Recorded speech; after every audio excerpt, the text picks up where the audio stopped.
Each will then be asked to provide their name and city of residence before making comments. Each will be given up to 2 minutes to speak.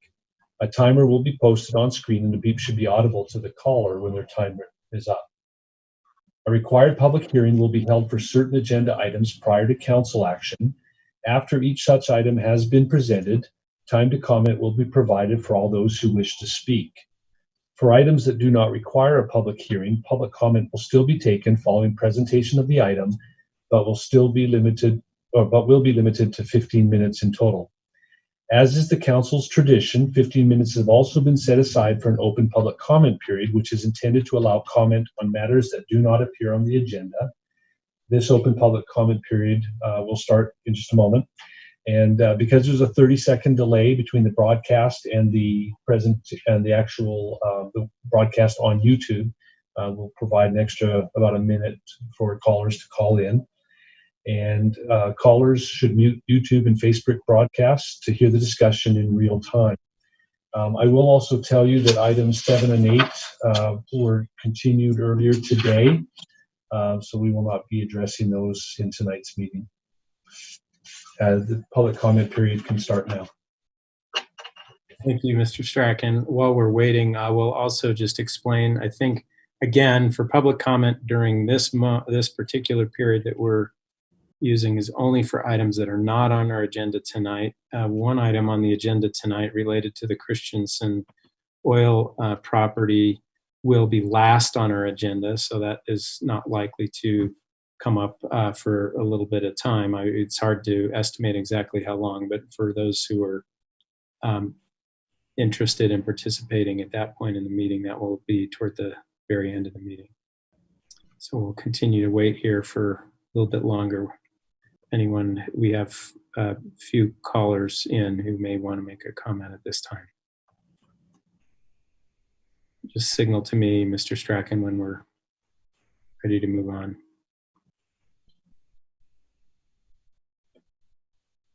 I believe we're ready to move on. All right, we'll begin with our action agenda. We have an implied motion on, this is item number 1, a resolution appropriating $33,500 in the general fund for professional services to create a fire services master plan applying to the fiscal year that ends on June 30th, 2020, and this will be presented by our fire chief, Jim Miguel. Chair Handley, members of the council, Jim Miguel, your fire chief, and I appreciate your time this evening. We had, in a couple of previous meetings when we were talking about the budget and some other items, we had talked about my approaching the council about this master plan.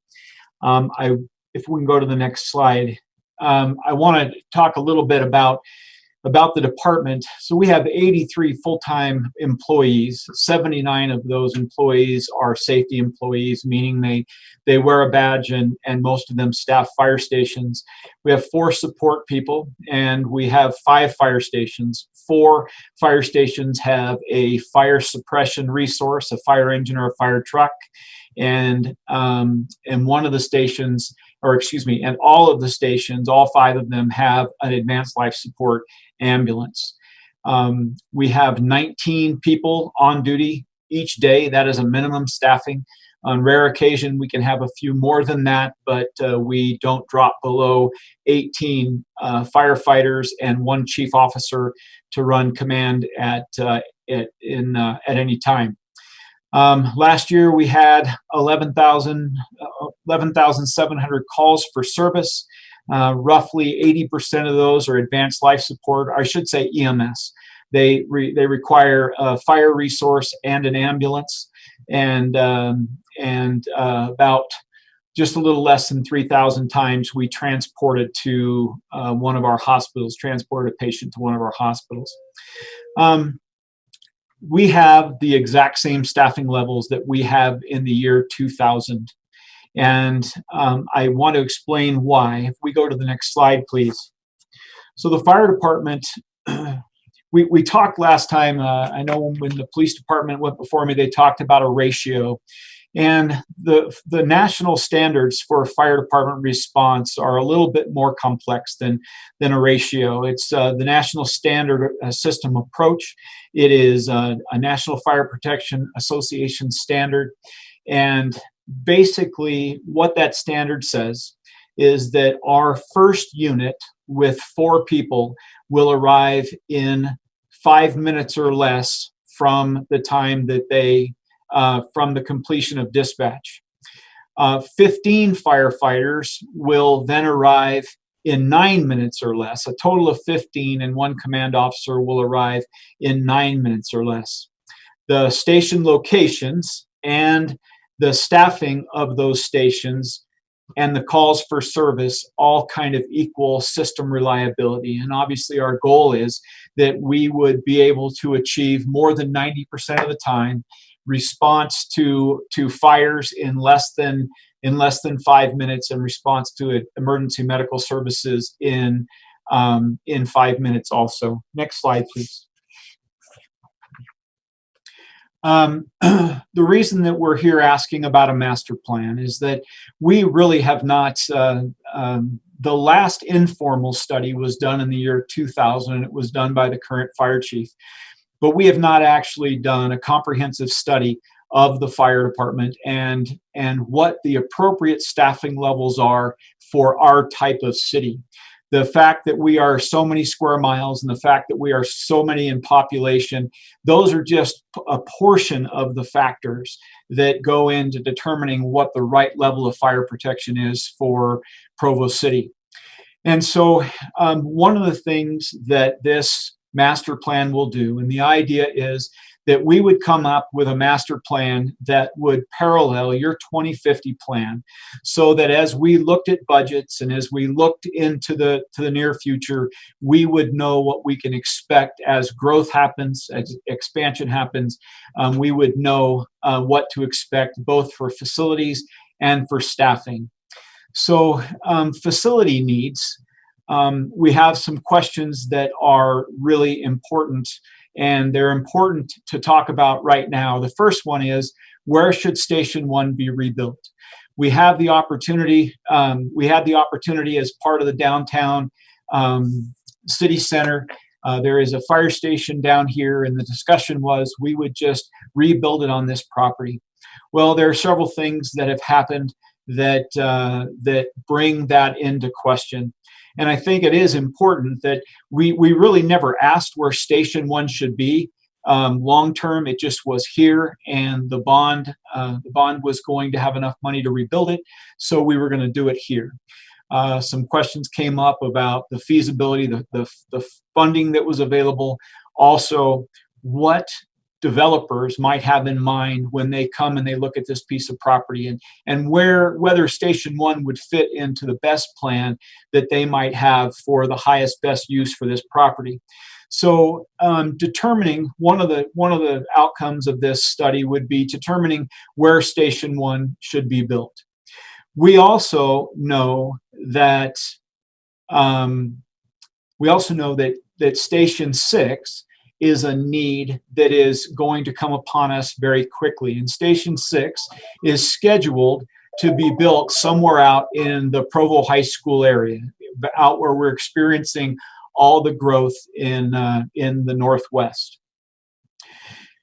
So we need to do a study and find out where that might best be built to serve not only today and not only in 5 years, but again all the way to 2050. We pretty much know what the boundaries are going to be for the city, and as we look at now the general plan, we can kind of determine what it is that's going to be built there.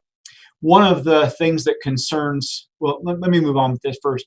How do we best serve Southwest Provo? We have Station 4 that is just south of just west of the freeway, but we have an anticipated growth on the Southwest that I think is going to be greater than was anticipated when Station 4 was built. We also have a complex problem, or I guess I wouldn't call it a problem. It's a wonderful opportunity. We have the Provo Airport, which is going to expand into something that is going to be a regional jewel.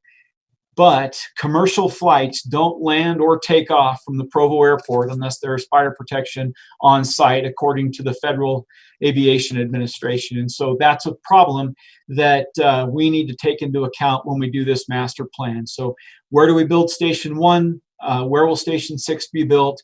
How best to serve Southwest Provo, and how we can maybe do something jointly in Southwest Provo and with the airport to do that as effectively and efficiently as possible. Next slide, please.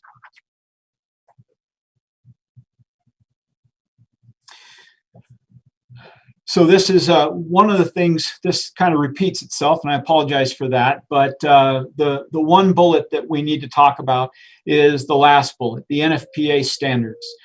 Not only do we need to know where these fire stations are going to be located, but we need to know what the appropriate staffing level is for these stations. With Station 1, as I said, Station 1 has a advanced life support ambulance in it only. And there are several things that are changing in the downtown that cause me as the fire chief some concern. One is the incredible density that I'm not sure that was projected, that we would see that kind of density in downtown Provo, but there's very little that's being built that's less than 4 or 5 stories. There's a lot of residential over commercial, all of which is wonderful, but it greatly increases the density, the people that need to be served. And secondly, it creates what could be a challenging fire suppression problem.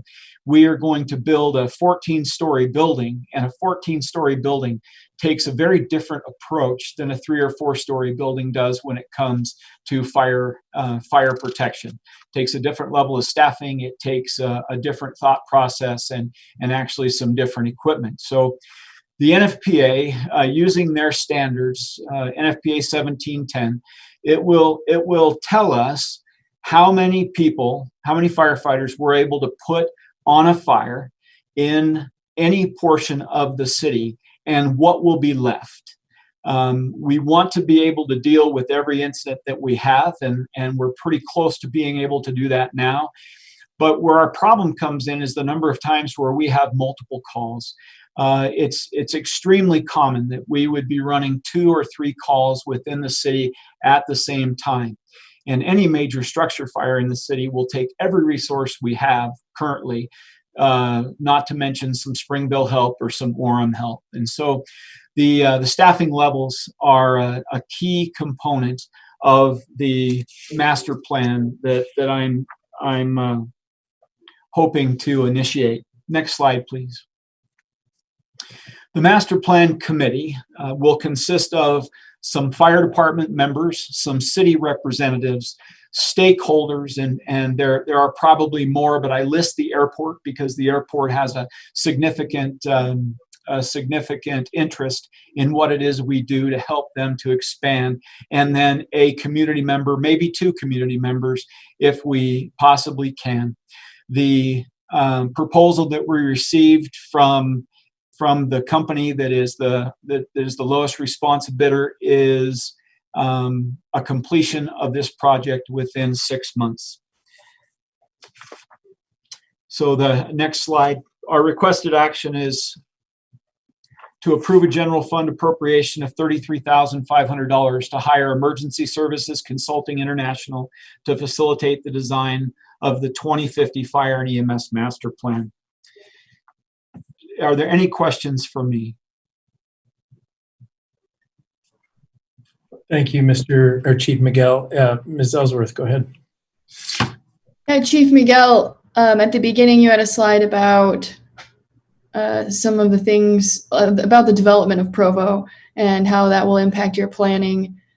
Is this master plan, would it be better done after we do our general plan, after we have better data, and after we maybe anticipate different growth patterns? I'm not sure, given our footprint and the fact that we are somewhat, with the exception of maybe to the northeast, we are somewhat landlocked. I think that this is actually a really good time to do the master plan and determine, I guess we have a pretty good idea of what's going to happen in the downtown and what has already happened in the last 20 years that we have not really addressed. We do know that the airport question is one that is going to have to be answered fairly quickly, and so is the Station 1 one. So I think that we can do this master plan, and then we can evaluate, and maybe with the company or independently, we can evaluate if there are major changes in the current assumptions. We can address how those might affect our results. But I think for several reasons, the need, I don't think this changes the need to find, or the master plan changes the need to find out what's happening downtown, what's happening out at Station 6 in the Northwest. We already are behind the curve in the Northwest. And then we've got this airport question that is going to have to be able to be answered on day one when we start flying out of there. So I feel like now is a good time to do a lot of this work, and then we can see if the assumptions change significantly. Thank you. Thank you. Mr. Sewell. Chief, really appreciate the work that you and your department do to keep us safe. I just wanted to pass on to you a question from one of my constituents that was just asking what the value is in spending the money to bring in outside consultants. I'm sure you have an internal team that could prepare a plan, but there's also value in that outside expertise. So how would you kind of weigh the trade-offs and the value of going outside for this? That is a really, really good point.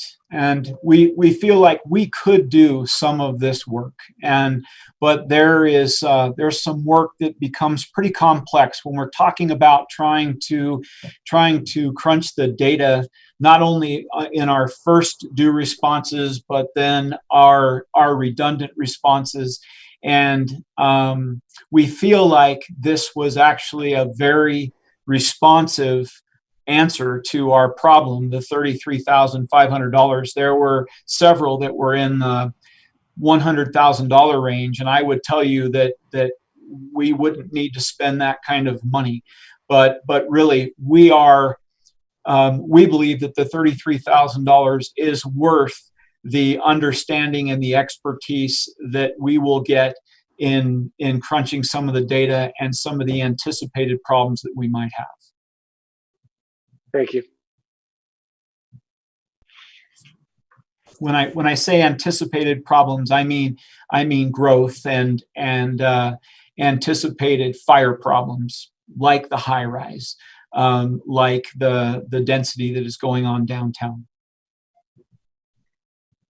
Much of this data, we're going to have to provide them as far as like our response routes and our traffic plan and those kinds of things.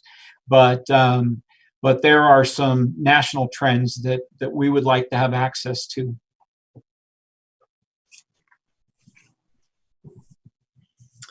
Other questions for Chief Miguel? All right, thank you, Chief. We will open this item for any public comment. So we will wait our requisite minute to allow for the delay in the broadcast. I do see we have one hand up. so telephone number that ends in 9209. Go ahead. Hi, my name is Gage Echols. I'm president of the Professional Firefighters of Provo. I just wanted to speak to Chief Miguel's proposed $33,500. Knowing that we are understaffed and having the same staffing levels for the last 20 years, I hope that you guys can support, the firefighters that I represent as the local union president. And, just see that this is a benefit for not only the fire department, but for the citizens of Provo. and their safety and the fire department safety. Thanks. Thank you very much. Other comments from the public? So, Mr. Strachan, do we still need to wait another 60 seconds or? Well, we've been 90 seconds already, and that was the only caller, it appears. Okay. All right, we'll bring it back to the council for any discussion.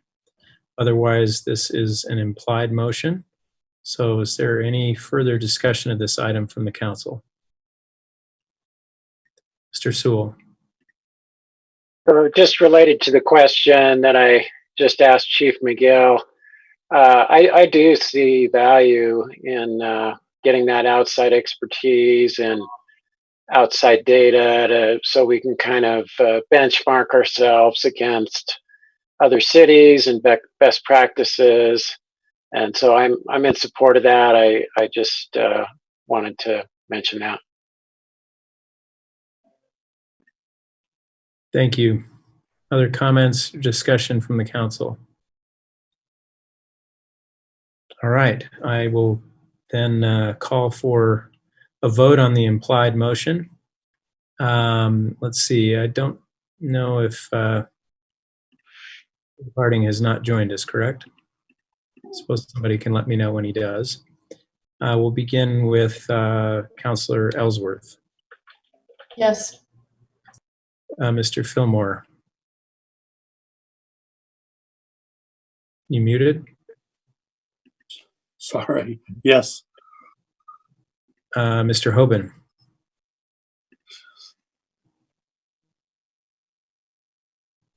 Mr. Hoban. Yes. Mr. You Sewell. couldn't hear me? Sorry about that. Yeah, we did hear you finally. Mr. Sewell. Yes. Mr. Shipley. Yes. And I will vote yes. So that is 6 in favor, 0 opposed, with Mr. Harding excused. Mr. All right. Chair. Yes. Mr. Harding apparently is following the meeting, but not on Zoom. He indicated in Google Chats that he votes in favor and that he'll be there shortly. All right. As long as that counts, we'll call that a 7-0 unanimous vote. Sounds good. All right. We'll move on to another item, another implied motion. This is item number 2 on an ordinance granting Qwest Corporation D/B/A CenturyLink QC a non-exclusive franchise to operate a telecommunications network in Provo City, Utah. This will be presented by Marcus Draper, one of our attorneys. Thank you, Council Chair. So in order to operate a franchise in Provo City, the City Council needs to approve the franchise agreement that we've negotiated. So we've negotiated with CenturyLink to renew their franchise agreement as their previous one has expired. And what a franchise agreement is it gives the right to a company, in this case a telecommunications company, to access the public streets and sidewalks and above and below them. So that's what a franchise agreement is. It's access to the public right-of-way. And so we have negotiated this agreement and are seeking City Council approval of the agreement. In the memorandum that I presented to the City Council, or submitted to the City Council previously, it notes some of the changes that have been made, some of the major changes to reflect CenturyLink's unique relationship that it has with Provo City compared to other telecommunications companies. So CenturyLink is the primary telephone provider, landline telephone provider for Provo City. So as a result of that, it has been accessing the right-of-way for a number of years through prior franchise agreements, and has built its own city poles. And so some of the language in the normal template for the telecommunications franchise agreement that we use at the start of negotiations for new agreements with companies reflects that companies may be getting onto CenturyLink's poles. Well, that language obviously doesn't make sense with the agreement with CenturyLink, so that language was deleted. Some of the language was altered in minor ways that doesn't actually affect the outcome of how the franchise fee will be paid, but it will be 3.5% of the gross revenues that they make within Provo City limits. And that is really, I think, the long and the short of it. Is there any questions that the council has regarding the agreement? Yes, I have a question from Mr. Hoban. Mostly for the benefit of the public, because sometimes we can confuse some of these things, but this has nothing to do with the old Google Fiber situation and such, correct? That's correct. This is just a separate situation. Google Fiber also has a franchise agreement with the city because it accesses the public right-of-way, the streets and the sidewalks and above and below them.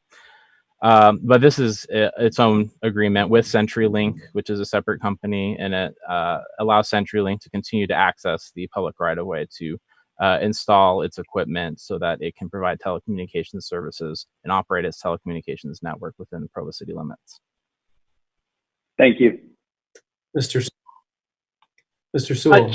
Just a quick question. If memory serves me correctly, I think we may have put one or two of these on a consent agenda in the past, and I'm not sure about that, but just because they're fairly routine, would you characterize this as a sort of a routine update that might be a candidate for that kind of treatment in the future? I'm just kind of thinking ahead here.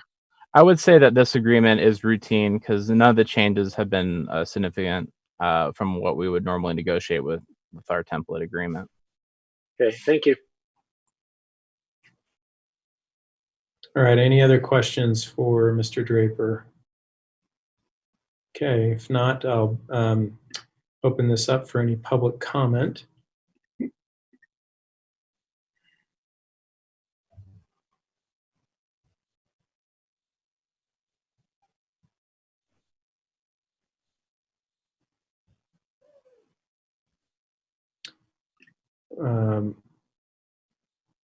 I see Mr. Fillmore has a hand raised, but let's just wait just one more second, Mr. Fillmore, and then, or more precisely, several more seconds.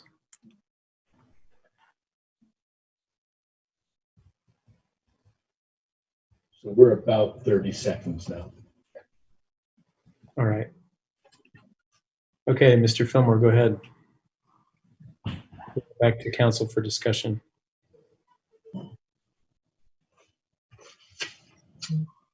Mr. Fillmore, you're muted. With respect to Qwest, let me just ask the obvious question. Given the fact that we have dealt with them in the past, have we had any significant problems with them? In relation to this agreement, we have not. I'm not aware of any problems. It has been expired for a little while, but aside from that, I wouldn't say with the franchise agreement we've had issues.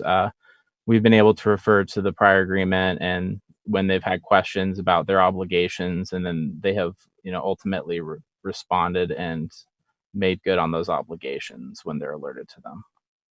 So you're saying they've been entirely responsive to the city's requests historically? Yeah, in relation to the franchise agreement, I would say my understanding is that is correct.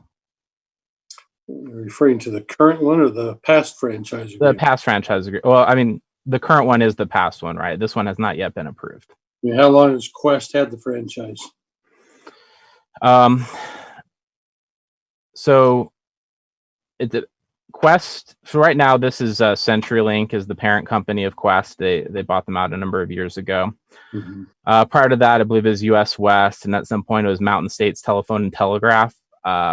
So they had been the successor in interest. So for this, so they're the current company that's had this franchise agreement, or the successor in interest for a number of years, 100 years.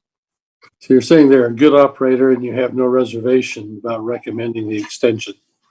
No. Okay. That's all I have. Another discussion. Okay, thank you, Mr. Fillmore.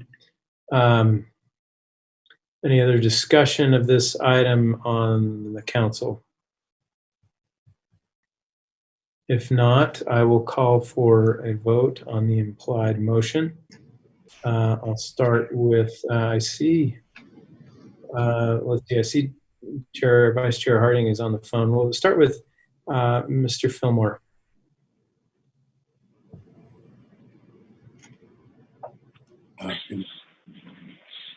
Sorry, did you mute it? Did you say yes?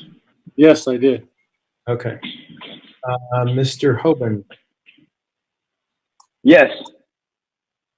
Mr. Sewell. Yes. Mr. Shipley. Yes. I will vote yes. Mr. Harding. Yes. Ms. Ellsworth.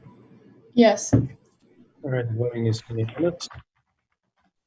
Okay, we will move on to an implied motion on, this is item number 3, a resolution approving the 2020-2024 Consolidated Plan and funding recommendations to the first year action plan. This will be presented by Dan Gonzalez, our CDBG and Home Administrator. Go ahead, Mr. Gonzalez. You with us? There you are. We can't hear you, however. I don't seem to be able to mute or unmute him. Is there any reason why he's not being heard? I'm having the same problem. Might I suggest that we move to the next item and we'll work with him to reconnect somehow? Okay. My apologies, Mr. Gonzalez. We just can't seem to get your audio. Well, it says, I do have an option that says merge with audio. Should I try that? You try it.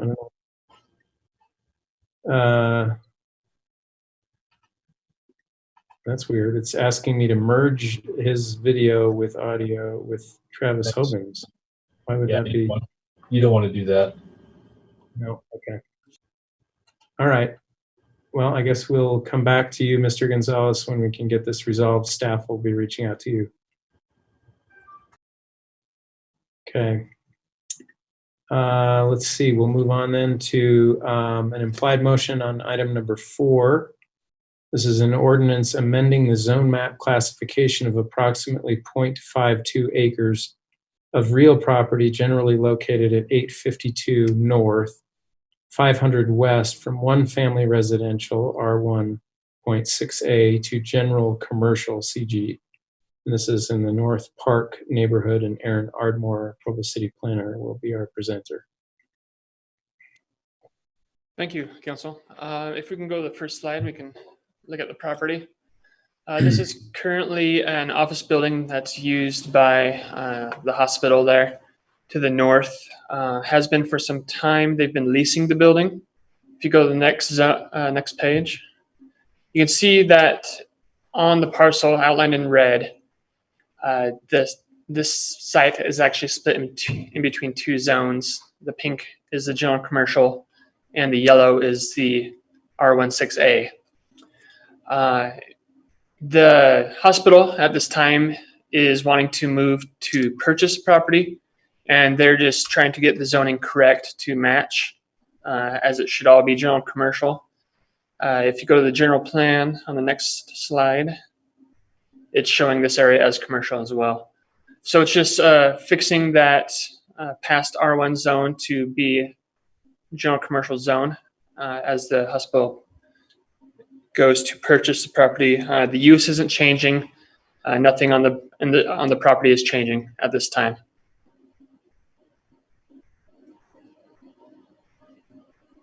That's all I have. All right.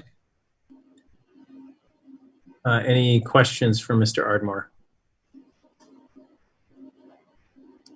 Okay, we will, let's see, we'll go to public comment, although I don't see any attendees currently listed.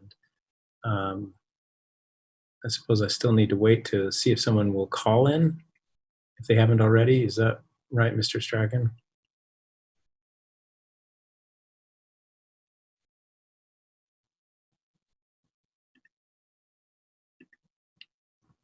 I'm not hearing from Mr. Strachan. He's possibly on the phone with Mr. Gonzalez. Yeah, sorry, I'm on the phone with Mr. Gonzalez. Okay. There's no phone number calling in right now. I'm just wondering how long we need to wait. if it has to be the, I'd move forward, but if something pops up, you could always check it. okay. All right, barring no comment from the public, unless I see something pop up in the next little bit, I'll bring it back to the council for discussion. Is there any discussion on this item from the council for Mr. Ardmore?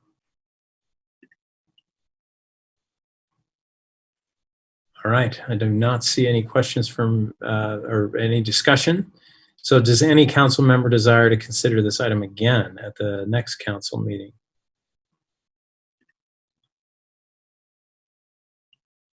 Okay, seeing no objection to continuing this item, then I will call for a vote on the implied motion. And again, I'll just do a roll call. I'll start with Mr. Hoban. Yes. Mr. Sewell. Yes. Mr. Shipley. Yes. I will vote yes. This is George Handley. Mr. Harding. Yes. Ms. Ellsworth. Yes. And Mr. Fillmore. Yes. Okay, the vote is unanimous. All right, Mr. Gonzalez, is he ready to? I think I'm ready. If you can hear me now.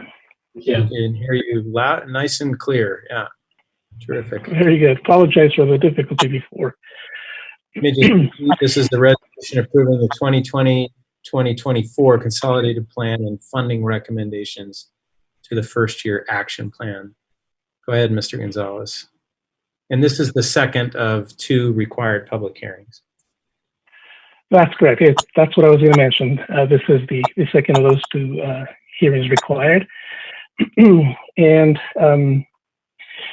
so every 5 years, in order to receive funding for the Community Development Block Grant and the Home Investments and Partnerships Program, we are required to submit to the Department of Housing and Urban Development a 5-year strategic plan that delineates the goals and objectives and priorities that we would like to follow in the use of that funding. Next slide, please. Provo City qualifies as a metropolitan city to receive a CDBG entitlement. Provo City also qualifies to receive home funding. However, for this second funding of home funds, we join with other entities in Utah County, namely Orem, Lehigh, and the Utah County, to form a consortium and receive a larger allocation that stays within the community rather than other cities that are not qualified as entitlements to getting funding from the state. Next slide, please. So by formula, HUD has determined that with CDBG for the year 2020, we will be receiving $1,268,127, adding program income and some additional funding from finished projects. We are looking at $2,019,511 for CDBG. Respectively for home, the total amount is $2,410,253. Next slide. For a couple of years now, we have engaged in a collaborative effort with the other entitlements in the region, funding public service projects, starting with capital projects, but also joining now in public service projects. This year, we are recommending to fund 2 projects, one for United Way, which will be rehabilitating or completing the rehabilitation of the community services building on Freedom Boulevard, and proposing a total of $200,111 for that. The second project is Wasatch Mental Health Receiving Center for a total of $250,557. And you can see on the slides how much each entitlement committee will be providing for that total. Next slide.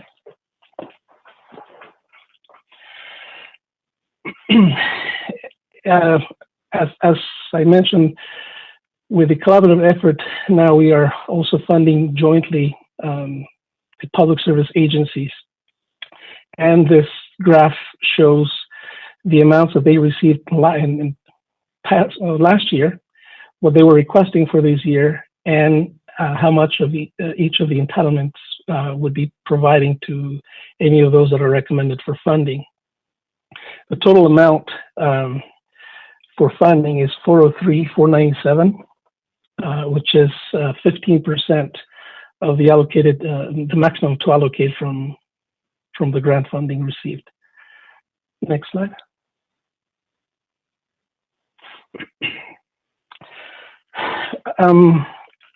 As I mentioned in the meeting 2 weeks ago, after the process was completed, the Community and Neighborhood Services Department,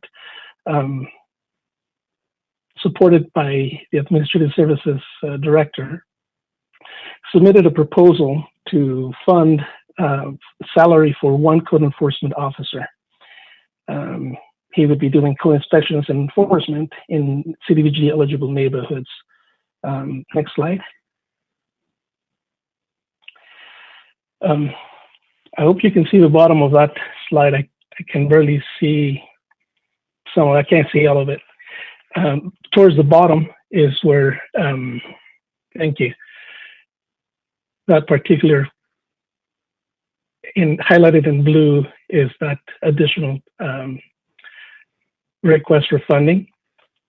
But the chart as a whole gives you an idea of how the funding will be used, with what the entitlement is, the additional program income and other projects, what we are able to use for program administration and program delivery in some of the projects that the department runs. And again, at the bottom, we're headed with capital projects, the different projects that for which applications were submitted, and what is the recommended funding. Next slide.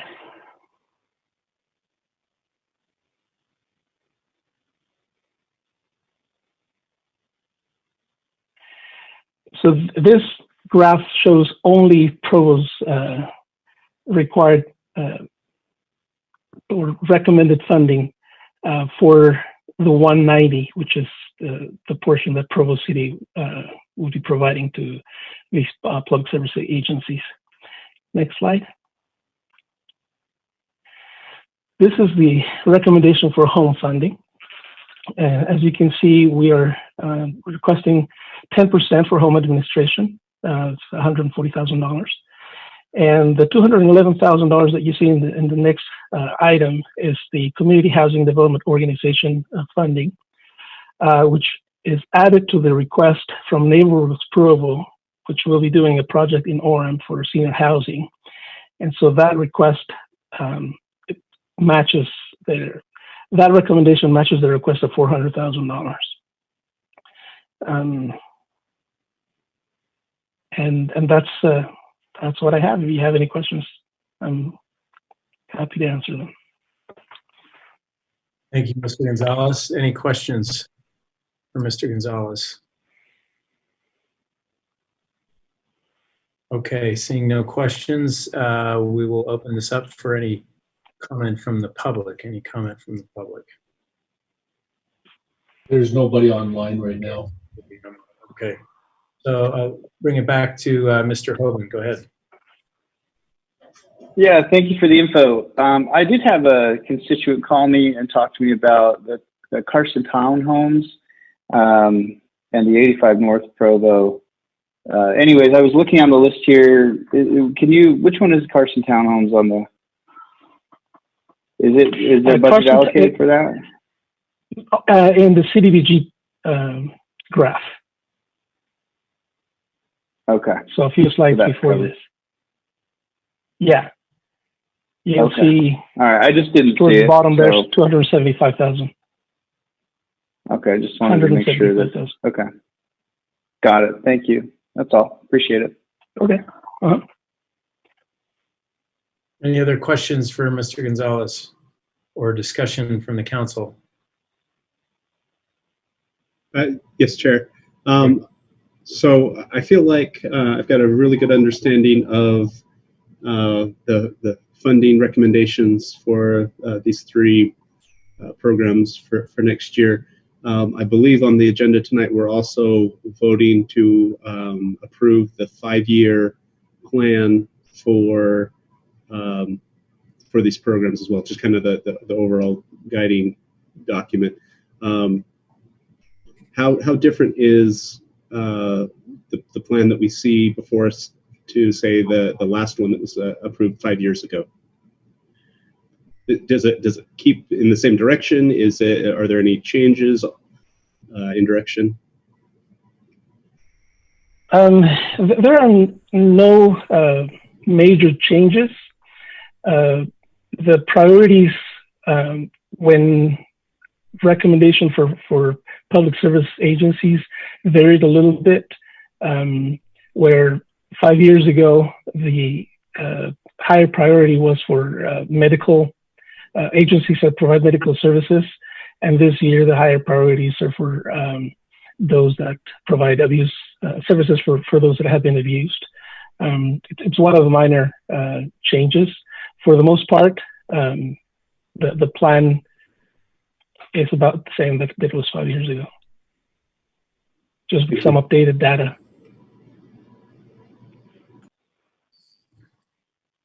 Okay, thank you.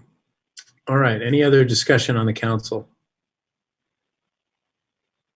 Okay, then I will call for, since this is an implied motion, I'll call for a vote on with a verbal yes or no from each of you. We'll begin with Councilor Sewell. Yes. Councilor Shipley. Yes. I will vote yes. This is George Handley. Mr. Harding. Yes. Ms. Ellsworth. Yes. Mr. Fillmore. Might be Yes. you. Okay, Mr. Hoban. Yes. All right, the voting is unanimous. Thank you. We'll now, let's see, we did item number 4. So we'll now move on to item number 5, which is an implied motion on a resolution authorizing Provo City to enter into an interlocal agreement with the Redevelopment Agency of Provo City, authorizing the use of tax increment in the mixed community development project area. This will be presented by Mr. David Walter, our Redevelopment Agency Division Director.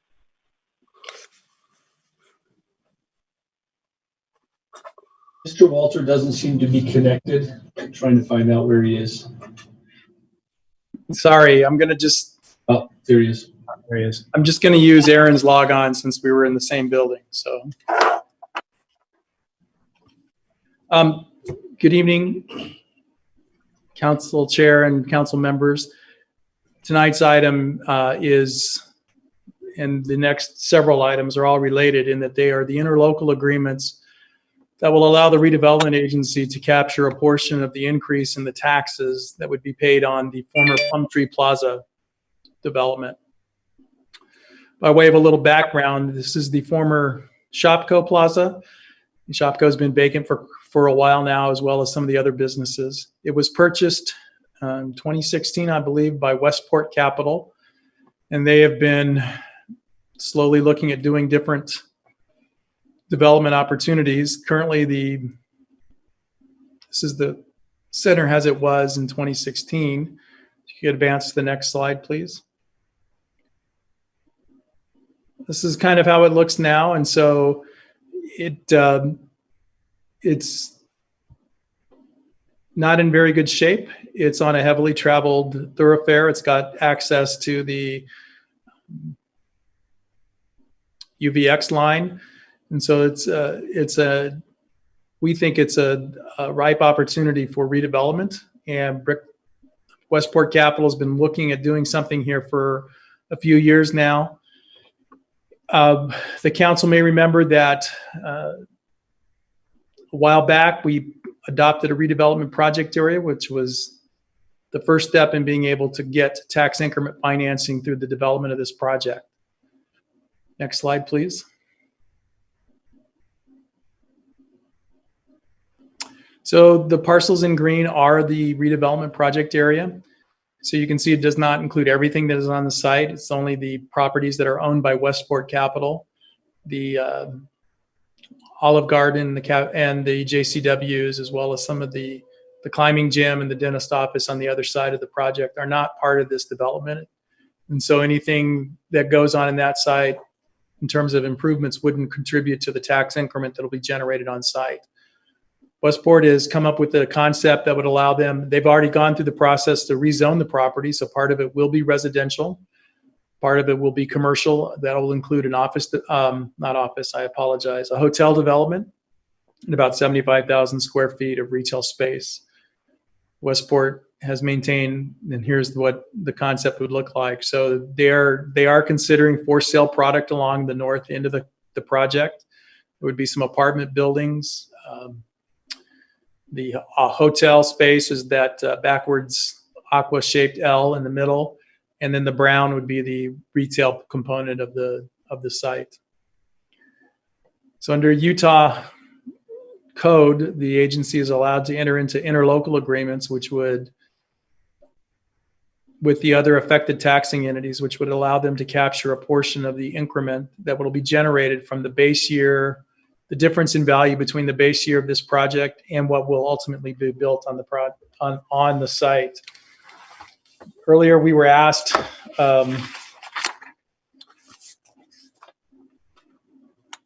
what the difference in the value was. And so when we first started talking with Westport Capital on this project, the base year was estimated at $14,606,000. Currently, we have projected it at showing on the tax records at $21,338,000. And so the county now has the 2020 property value on there online. And that has gone down to $19,738,000, but we're still proposing to keep the $21,338,000 as the base year value for the calculation of tax increment. This item, these related items are the agency approving entering into the interlocal agreements with the 4 major taxing entities, one being the city, the other county, the school district, and the water conservation district. So the agency will take action and adopt a resolution for all 4, and then the city has to approve its own. So the council will have to wear both hats as development agency and as the city council to make this item happen. That's staff's presentation, and I'm available to answer any questions. Thank you, Mr. Walter. Ms. Ellsworth, go ahead.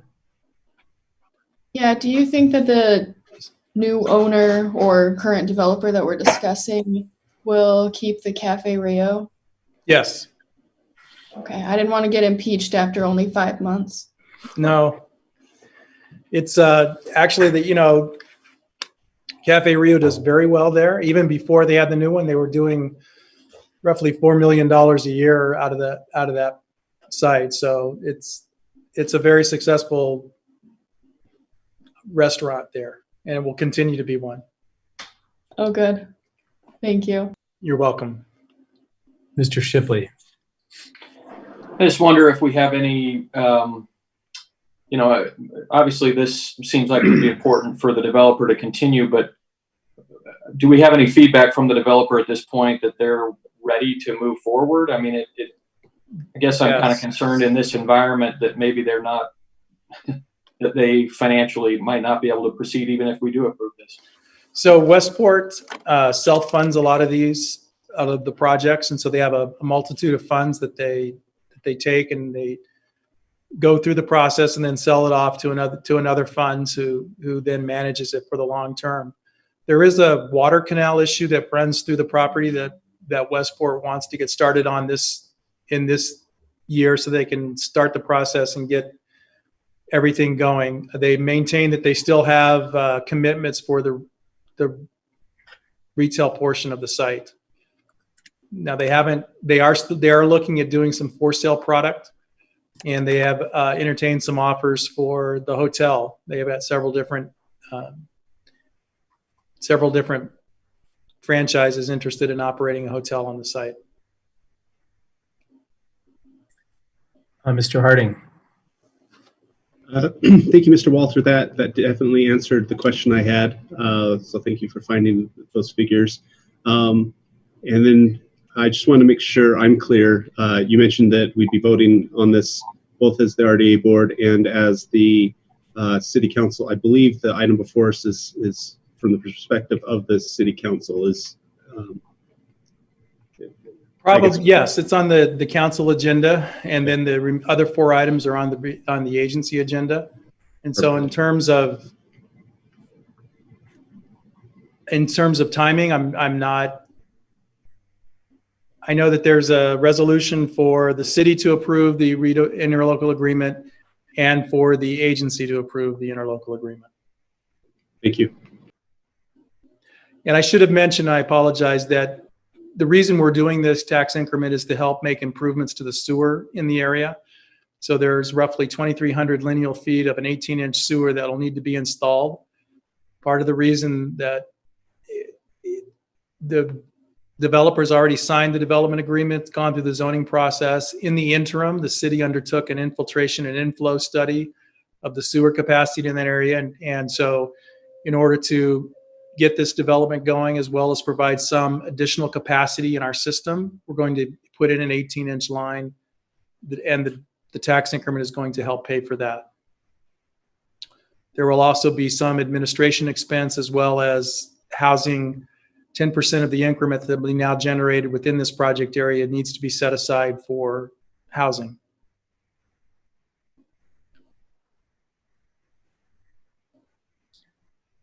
All right, any other questions for Mr. Walter before we open it up for any public comment? Just to clarify one thing, this part of our sewer system is a bottleneck, right? We have a pretty weak point in this area. Right. Some of the lines have become pretty clogged, as I understand it. They've also degraded over time, and so groundwater has been able to seep in through the pipe, which is why the inflow and infiltration study was important. And so they need to upgrade it and clean it up. Yeah, I remember a map and this being one of the hot spots Right. east of I-15 for sewer.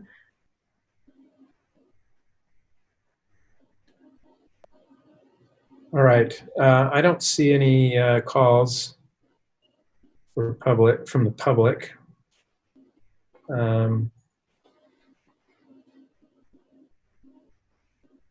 So I don't know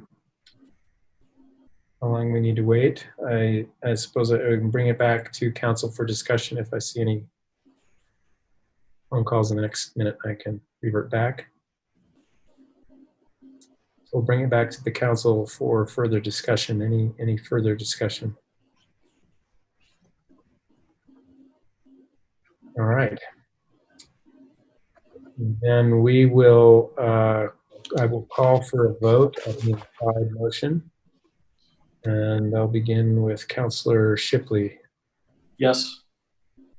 And I, George Handley, will vote yes. Mr. Harding. Yes. Ms. Ellsworth. Yes. Mr. Fillmore. Yes. Mr. Hoban. Yes. Mr. Toole. Yes. Okay, the voting is unanimous. Thank you, Mr. Walter. My pleasure. Thank you. We will go to our action agenda, and I will turn things over to the chair of the Redevelopment Agency of Provo, Mr. David Sewell. Thank you, Chair Handley. So just to clarify, I assume that since there was no objection that we have recessed as the Municipal Council and reconvened as the Redevelopment Agency of Provo by unanimous consent. Is that correct? Okay, it seems like there's no objection, so we'll proceed. Item number 6 is a resolution authorizing the redevelopment agency to enter into the same interlocal agreements that were just discussed. And this item is from the perspective of the redevelopment agency. And just a quick word of explanation for the public. The councilors who serve on the city council also serve on another legal entity called the Redevelopment Agency Board, and we are now convened in that capacity. So, Mr. Walter, do you have any additional comments pertaining to this from the RDA perspective? No, these are the agreements that, as I mentioned earlier, that allow us to capture a portion of the tax increment. So we would enter into the individual agreements with the county, the school district, the city of Provo, and the Central Utah Water Conservation District. Thank you.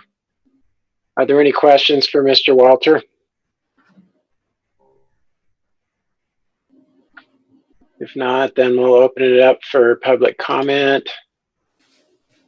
Let's see. I'm not seeing anyone that's dialed in from the public in the attendees. So we'll wait just briefly. And unless somebody dials in shortly, I guess we'll move on. Is there any discussion on this item among RDA board members?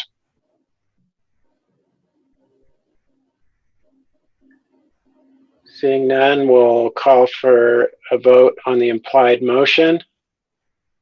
Mr. Handley? Yes. Mr. Harding? Yes. Ms. Ellsworth? Yes. Mr. Fillmore? Yes. Mr. Hoban? Yes. Mr. Shipley? Yes. And I, Dave Sewell, also vote yes, so that is unanimous in favor. Thank you. Now, item number 7 and number 8 were continued by our vote in work meeting today. So we will skip those items and move on to item number 9, which is a resolution tentatively adopting a proposed budget for the redevelopment agency for the next fiscal year. And just for the benefit of the public, what we mean by tentatively adopting, that's a step that is specified in state code. The redevelopment agency is basically saying that we have received the proposed budget and are reviewing it. There will be public hearings in June and a vote at the second meeting in June. And any changes that the RDA board might want to make would be made prior to that vote or up to the time of the vote on the second meeting in June. This item will be presented by John Borgett, Director of Administrative Services. This is John. I think we have David Mortensen, our budget officer, and if he's here, I was going to have him handle that. Are you here, David? Yep, I am here and ready to go. All right, thank you, David. Okay, so this resolution that's before you as the board of the Redevelopment Agency of Provo is to tentatively adopt the tentative budget for the redevelopment agency in the amount of $1,171,617. And along with this, along with the adoption of the tentative budget, there's also direction to hold 2 public hearings, one on June 2nd and another on June 16th, to give the public the opportunity to comment on the proposed budget. And anticipated final adoption of the budget would occur on June 16th. Very good. Are there any questions for Mr. Mortensen?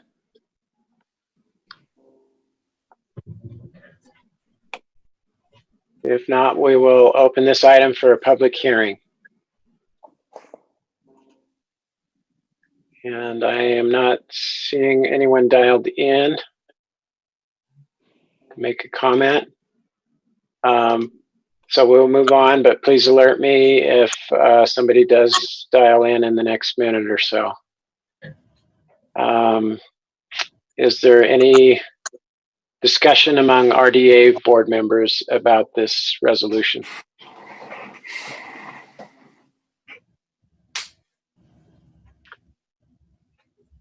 Seeing none, I will call for a vote on the implied motion. Mr. Handley? Yes. Mr. Harding? Yes. Ms. Ellsworth? Yes. Mr. Fillmore? Yes. Mr. Hoban? Yes. Mr. Shipley? Yes. And I, Dave Sewell, will also vote yes, so the voting is unanimous in the affirmative.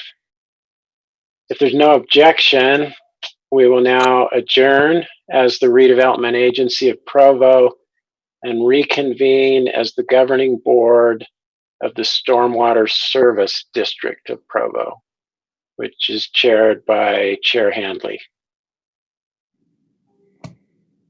Thank you, Mr. Sewell.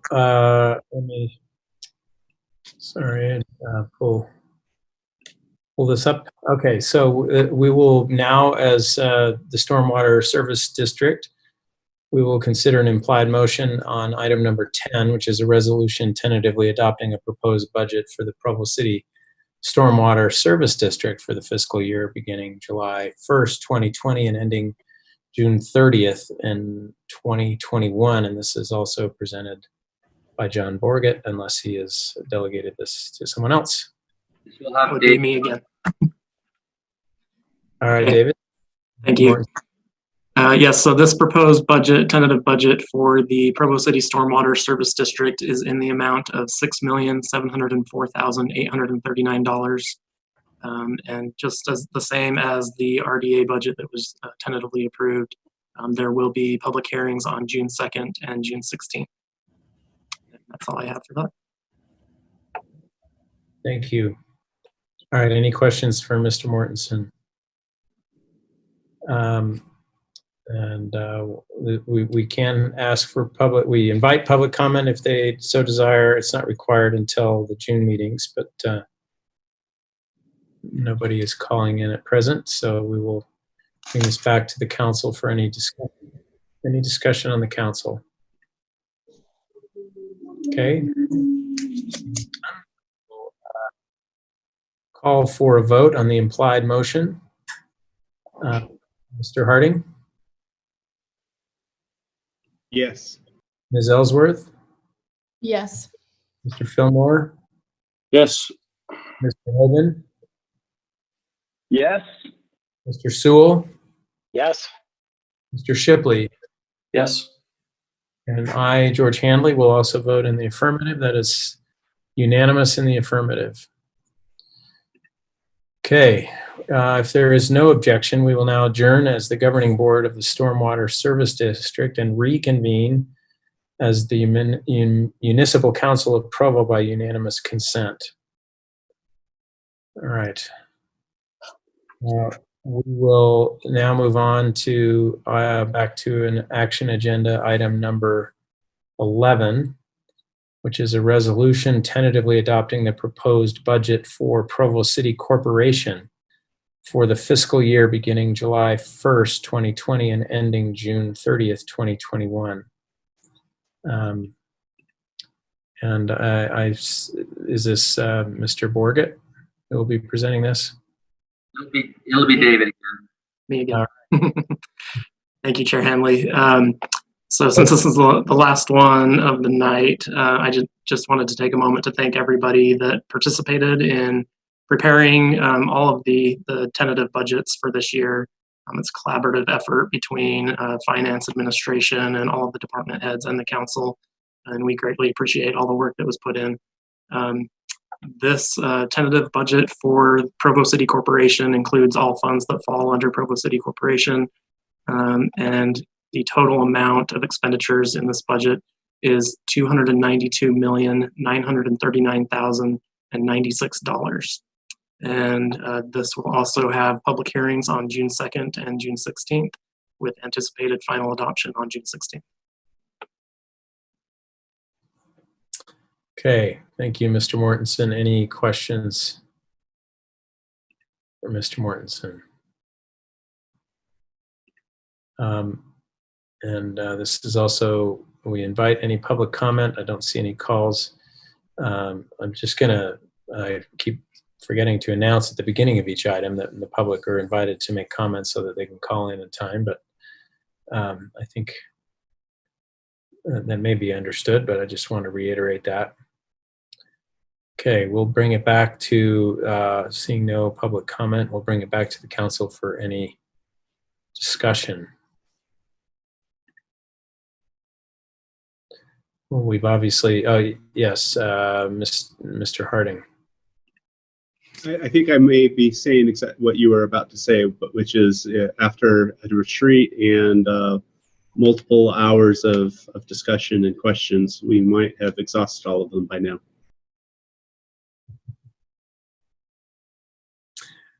Well, I was going to say something along those lines, yes, just to make sure that the public understood that we've spent a considerable amount of time, and we'll still spend more time on this in the upcoming meetings. And I just want to echo Mr. Mortensen's expression of gratitude to all those who've collaborated so thoroughly and effectively over the last many months to get this to this point. And we're eager to continue that process and finish it in the next month.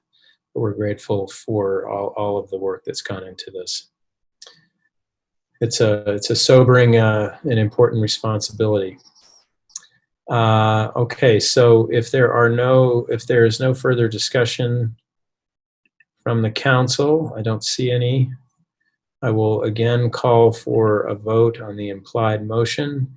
Ms. Yes. Mr. Fillmore. Yes. Mr. Hoban. Yes. Mr. Sewell. Yes. Mr. Chisley. Yes. And I, George Hanley, will vote in the affirmative, yes. And Mr. Harding. Yes. Okay, again, that is unanimous in the affirmative. Thank you. Okay, we'll now move on to an implied motion on item number 12, an ordinance amending Provo City Code relating to permitted uses and yard requirements of the M1 light manufacturing zone. This has citywide application, and again, I'll reiterate to the public that now is the time. We're going to have a presentation by Robert Mills, a Provo City planner, but if you wish to make a comment, you can call in now and then indicate, according to the instructions that will be posted here shortly, that you wish to make a comment. So just prime the pump in case you want to get into line to make any comments. Mr. Mills, thank you for being with us, Provo City planner. Thank you very much, council members. I'm also joined by Fire Marshal Lynn Schofield, and our director, Gary McGinn, is on the line as well. Just to kind of tag team this presentation for you. So the amendment before you, like we've talked about many, many times, is an attempt to hopefully make a situation that's less than ideal a little bit better. We have the M1 zone, which is light manufacturing in our city, and this is an amendment to add 2 uses to that zone. The first one is petroleum bulk stations and terminals, and this is for a permitted use only as to the sale of petroleum products listed in the International Fire Code as combustible liquid classifications Class 2, 3A, and 3B. And then we have added this specific language, and only on property east of 200 East, north of 600 South, west of 300 East, and south of 500 South. So a very specific block within the Mazer neighborhood, actually.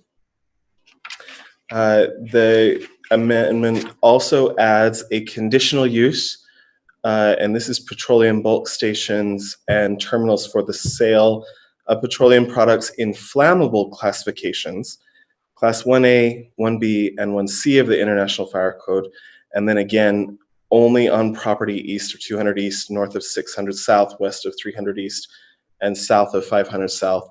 And then we've added some specific conditions to that use, to that conditional use that an applicant would need to abide by. The site must have frontage on an arterial or collector street. All flammable liquids must be clearly marked and adhere to all applicable regulatory code requirements. And all flammable liquids must be located a minimum of 25 feet from any property line. Additionally, this text amendment removes a conditional use from the M1 zone, and that is use number 4823, which is natural or manufactured gas storage and distribution points. So this is a situation where you might think of like a Praxair type of situation where they have large tanks of natural gas or propane that could be stored on the site and distributed. The fire department has indicated that has a risk factor to it that we don't feel is conducive to the M1 zone, given its nature of kind of being a transitionary light manufacturing area. So we want to actually remove that use as a conditional use in the zone, and instead we would just add an accessory use of natural or manufactured gas storage or distribution points, provided the storage tank does not exceed 500 gallons. So that's something that you would typically see at like an Ace Hardware to refill your backyard propane tank for your barbecue, something like that. As we've talked with the council before, we feel that this is an amendment that will hopefully make the M1 zone safer. Specifically, this is related to the Christensen oil site. Many of you have visited that site and understand that they have been operating on that site for about 85 years, or it's been used as a petroleum distribution site for about 85 years. The Christensen family have owned and operated their business since the 70s on that site.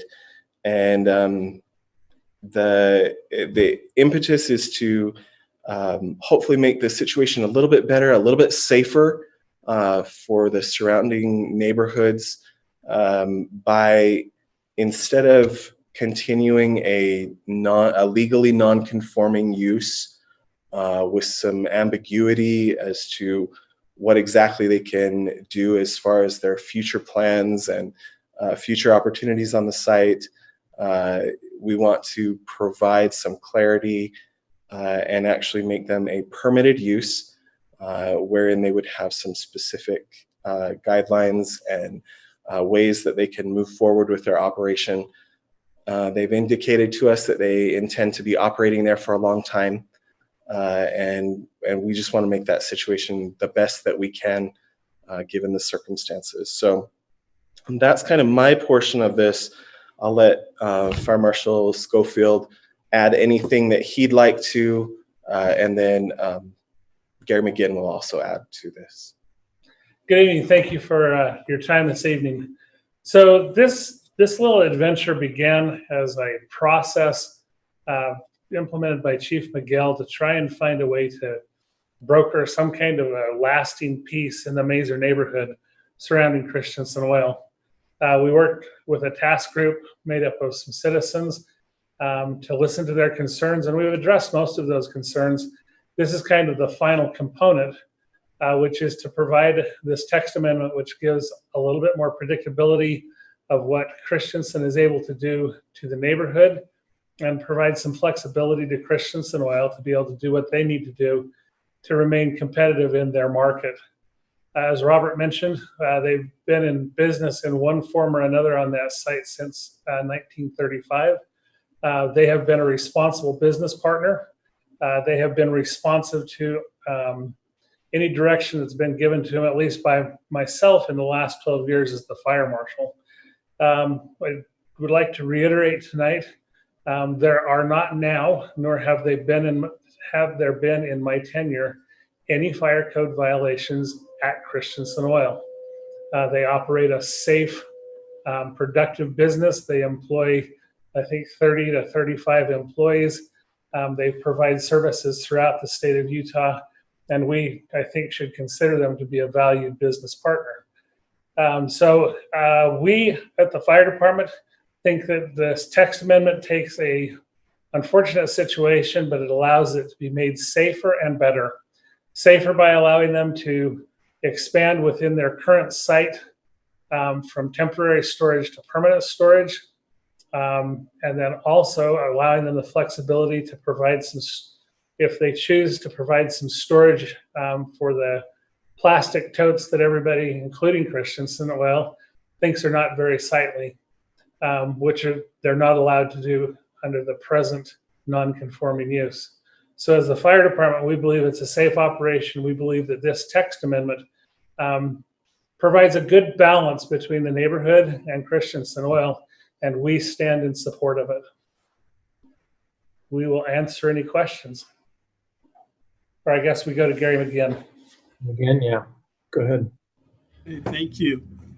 After Chief McGill got with me and we started talking about the concerns that the neighborhood had, and most of them were revolving around safety issues in dealing with the fire code. And as they worked through those issues, and I think have resolved and allowed or have worked with Christensen Oil and the neighborhood to help people understand that the site is safe and is not a concern, safety concern from that standpoint for the neighborhood. We looked at the ordinance that regulates Christensen Oil on that side. And the ordinance, the M1 zone currently, makes them a non-conforming use. And as a non-conforming use, it limits some things that they can do. And one of the issues that comes up is, can a non-conforming use expand? And in talking with Christensen Oil, they indicated to us, as we met with Christensen Oil individually, met with neighbors individually, and met with Christensen Oil and neighbors together, to try to find out the different needs and concerns each group had. One concern that did come up from a regulatory standpoint was this issue of if they're non-conforming, can they expand? And as we talked with Christensen Oil, they indicated to us that they have no intent to expand beyond the current footprint that they have right now. There are some things that they would like to do on site that would make things better for for them and for Provo City. One thing that they would like to do is take some of these totes that you've heard talked about, which are small oil containers, and take some of them and put them into permanent storage containers, metal tanks that would be in a containment basin. And as we looked at that, we believed that that was a good thing for Christensen Oil, and it was a good thing for Provo City, in that while we weren't concerned about explosions or fire, if there were a leak, having from one of those containers, having it in a containment basin would make it safer and protect the environment better. But then this issue about non-conforming, was this an expansion of a non-conforming right or not an expansion? And that's kind of an unsettled question. They didn't want to expand beyond their footprint, but they did want to make the site better, which we supported. And so as we looked at it, to take away this issue of whether they're conforming or non-conforming, whether this is an expansion or not, to change the ordinance so that they could take some of those totes and put them into permanent tanks seemed to be a really good idea. So as we approached the zone, as Robert explained, we wanted to get rid of some of the manufactured gas, natural gas storage and distribution out of the M1 zone completely. That's not a good use in the M1 zone at all. And then in the petroleum storage and distribution, we wanted that out of the M1 zone in general, but still to allow Christensen to move forward since they plan to stay on site, and allow them to be permitted in that area so that they could make improvements without this uncertainty of whether this really is an expansion of a non-conforming right or not. And so that's why we have the ordinance constructed the way you see it does, to make them conforming there, is so that they can make those types of improvements. Now, as we got in through that process and started talking about this ordinance, concerns were raised about what can happen if you're conforming. Could you build really tall tanks there? And much taller than the other tanks or buildings that they have on site. And so we worked with Christensen about that issue and other issues, and about a claim that they have a non-conforming right for, say, natural gas or manufactured gas use. And as we talked about these issues, Christensen Oil indicated a willingness to enter into an agreement with the city where not just through zoning, but through some sort of agreement signed by them and the city, where we could flesh out these issues and provide predictability, not just for them, but for the neighborhood, as the amount of how high tanks could be. And so they have submitted to the city a memorandum of understanding, which is a part of it would be finalized in a permanent agreement where these issues like this could be fleshed out. And so the neighborhood would have predictability of what they could expect as far as operations there. And Christensen Oil could expect that they could go forward and change and adapt to their business as they needed without worrying about this non-conforming issue. And that's a pretty brief overview of where we've been and where we are today. Are there any questions that Lynn or Robert or I could answer at this time? Thank you all three. Any questions for our presenters? I have some questions. Go ahead. I just got these questions today from citizens, so we may be reviewing information that we've discussed in the past, but I just wanted to touch on it. One citizen is concerned about storing diesel fuel. Is there any reason for alarm? Diesel fuel is allowed as would be allowed in both as a permitted use in their current capacity. It's actually less dangerous than gasoline, and they currently store diesel on site. So no, there's not a real concern of storing diesel. And is that diesel storage for on-site consumption for their own equipment, or is it for distribution and wholesale? It's for distribution. For example, fire station number 23 on Columbia Lane here in Provo has a concrete vault where they actually Christensen Oil supplies the diesel that keeps Station 22 and Station 23 operating.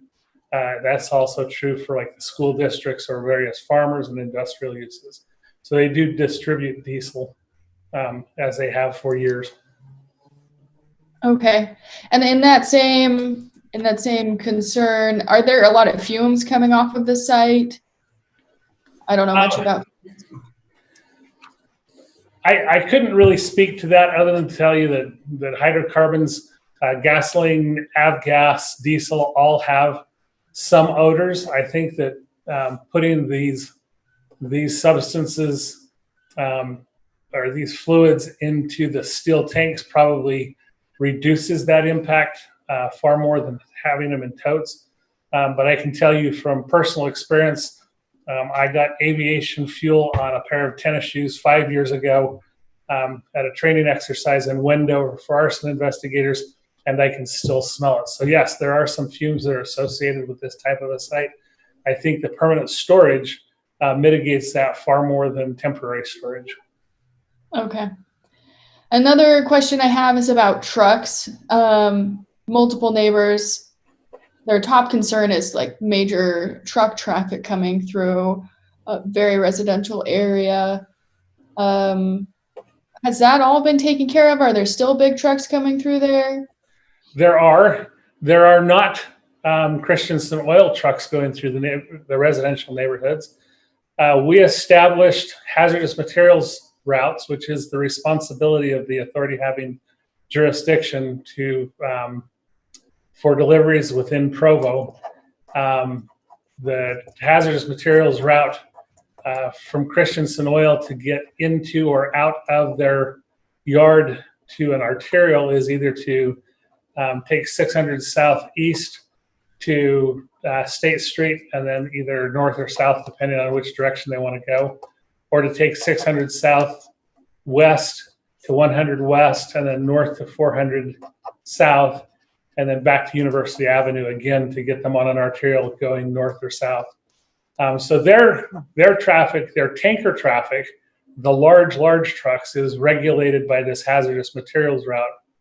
Their tank wagons, the smaller trucks that they operate, are not regulated by this hazardous material route because of the quantities. But Christensen Oil has agreed to allow that or to require them to use these routes in and out of the yard as well. And it should also be noted, as far as the hazardous materials routes go, there is no route out of Christensen Oil that doesn't go through at least a small amount of residential development. Most of it in the Mazer neighborhood. They simply can't get out of their area. As far as other trucks like non-combustible tank, there's been some tankers that have come through, semis, box vans, and flatbeds. They're regulated. They're recommended to keep to a truck route, but they do deliveries over onto the commercial, the commercial properties on 600 South. We have talked with our neighborhood task group about perhaps posting the residential streets as no trucks with the exception of 400 East, which is an extension of a collector. I spoke with our traffic engineer, and we discussed that for a few minutes. We could do that, but absent a code change within a city's traffic code, it wouldn't have the bearing of the force of law. It would just be an encouragement. If I see a no truck sign, I shouldn't go down there if I'm a truck. And then the other question becomes, is it safer to take the trucks up to 400 East and have them go from 3rd South to 6th South on 400 East, which is a much more densely populated residential neighborhood, rather than have them come in on 5th South to 1st or 2nd East and then to 600 South. So the traffic engineer didn't think that there were enough truck trips generated into the neighborhood to justify making a code or a traffic code change to make those streets enforceable as no truck routes.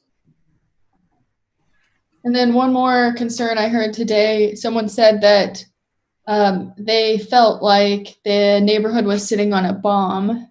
However, it's my understanding that this is not something that would explode like in the movies. Can you provide some more clarification on that concern? Our biggest risks on this particular site would be a tank failure resulting in a massive leak of fluid, which is usually contained within those containment basins, or a tank failure with a resulting fire. These are flammable liquids and they are combustible liquids. They are not stored in pressurized vessels. Each of those tanks have ventilation capacity to vent off pressure. So the theory that these tanks are going to explode is really a very, very, very, very, very remote possibility. And in fact, the amount of thermal inertia or fire that would be required to even get one of these tanks to the point of failure is just an exorbitantly high amount of thermal inertia. I know I've said this more than once. I know you're tired of me saying this. There's a rail yard just south of Christensen Oil. The other day I was driving to work and there were 35 rail cars of propane that were passing through. Christensen Oil is not in my top 15 most dangerous things in Provo because they run a very safe operation. Their products are safely contained in steel tanks, properly engineered steel tanks. I feel very good saying to you tonight, as I have in the past, this is a safe place. The neighbors shouldn't be losing sleep over whether or not it's going to blow up and eliminate their neighborhood, because there is always risk, but it's just such a minute risk that it's not a plausible occurrence.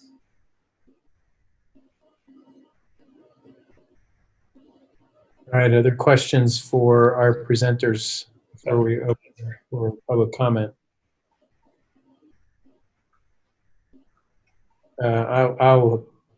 I'll have more questions later, I guess, but maybe I'll do public comment. I have 3 callers. If you wish to make a public comment, you may indicate by pressing *9 on your phone. That will give me a signal that you would like to speak.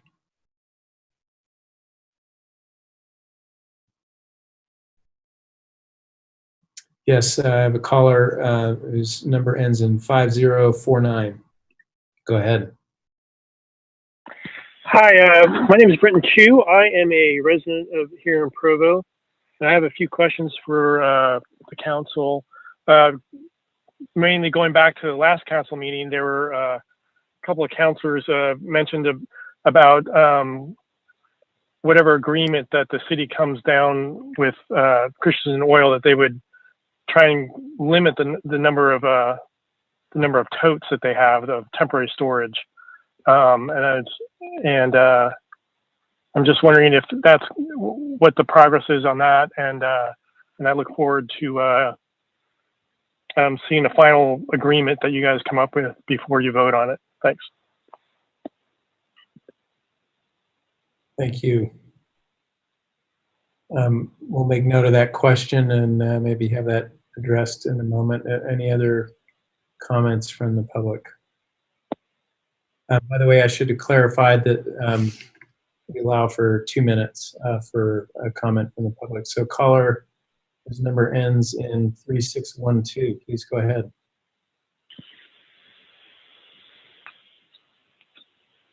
Hi, my name is Tabitha B. Hello? Yes. Okay, and I'm a resident of Provo.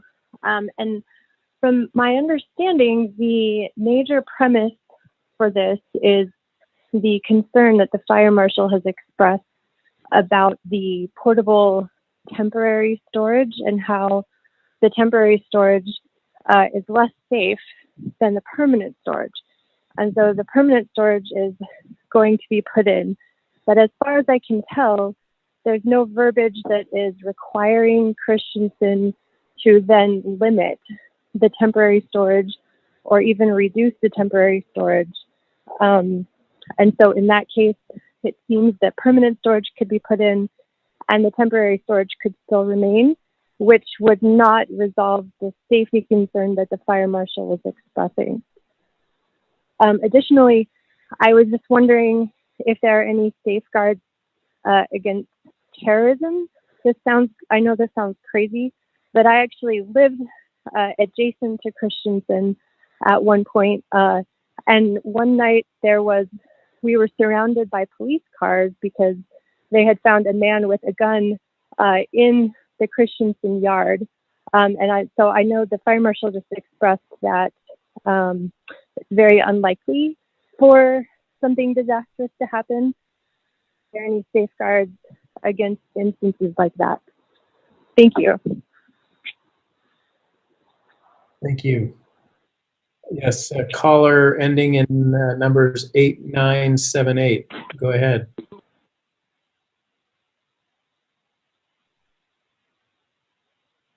Eight, 978.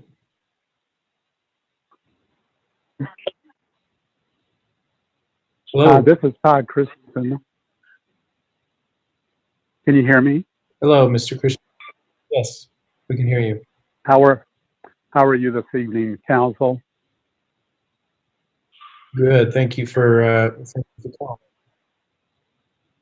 So, as many of the public may not know, we months ago with the city staff and our people came up with the idea of changing or writing a text amendment so that every time we went to do something on our property, we weren't going through what we're going through tonight and previously.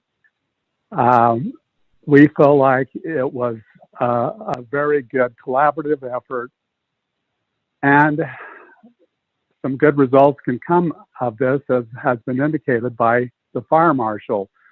The last thing we want to do, in the meeting 2 weeks ago, the question came up quite often. Well, how has Christensen Oil grown if they've been a non-conforming use?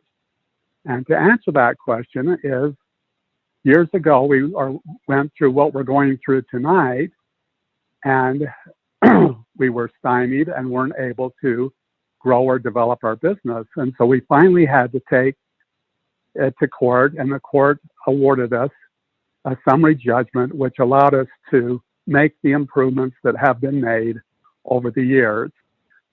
We don't want to have to continue to do that. We want to work with the city and be a good neighbor and be a good business citizen.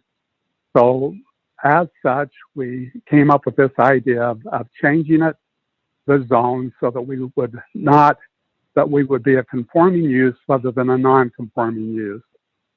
So now we're to the point where we want to make improvements of the things that the public have brought to our attention that they have concerns about, and yet we can't make those improvements because, once again, our hands are being tied.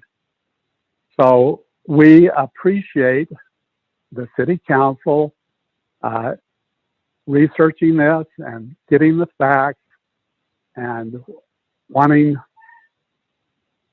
Oh, it looks like I'm running out of time.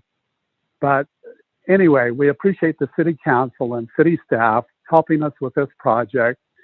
If you interview the majority of the neighbors, you'll find out that they don't have a problem with Christensen Oil. It's a handful of people, and they don't want to compromise. They want it either or. And as you well know, compromise is what settles discrepancies. So thank you for listening. Thank you. All right, caller whose number ends in 0510, go ahead. Hello, can you hear me? Hello? Yes, please state your name. Thank you. Yes, this is Ted Bueller. I am a resident of Provo, 526 South, 300 East, next door to Christensen Oil. And I want to thank you all for hearing this issue again and for listening to our comments patiently and all that. I appreciate that you folks are interested in limiting it to this block here. I think you should also exclude the house, as we discussed at the last meeting, at 554 South, 300 East. That's a private residence that should not be in the spot zone or whatever it is zone that will allow both petroleum plants And I appreciate that Christensen's stepped forward with an MOU. I would encourage you folks not to vote on this tonight until you've actually had a chance to read the MOU for more than 2 hours. And we would like to look at the MOU too and perhaps make some comments on it. And I am still concerned about expansion. I think any agreement should limit the expansion of oil on the site to the same capacity as what is there now. Also, diesel fuel is included as a accepted use. It should be a conditional use. That's combustible class 2. Also, just to further what Mr. Christensen said about the court case that he won in 2001, the city changed its code in 2002, and so expansion was somewhat legal in 2001. But in 2002, after City Ordinance 1436-0503-3A passed, that's when it became not allowed to expand. And I think that there are some in-between options here that haven't been looked at. For instance, down on Industrial Parkway, down by the city's compost lot, there's some very tired-looking M2 areas, and that's on Christensen's truck route to the freeway anyway. The city could give you some redevelopment money, and you could add a satellite location down there, and then you would be able to store some of your oil in tanks down there. Thank you very much for your time. And there's several other people here. I'm going to pass this one out. Are y'all still there? Okay. Yes. Okay. Yeah.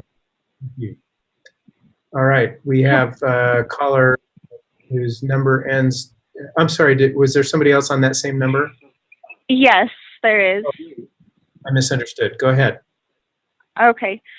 My name is Rachel Favero. I'm a resident of Provo. I'm actually adjacent to the site we've been discussing more in particular tonight, Christensen Oil.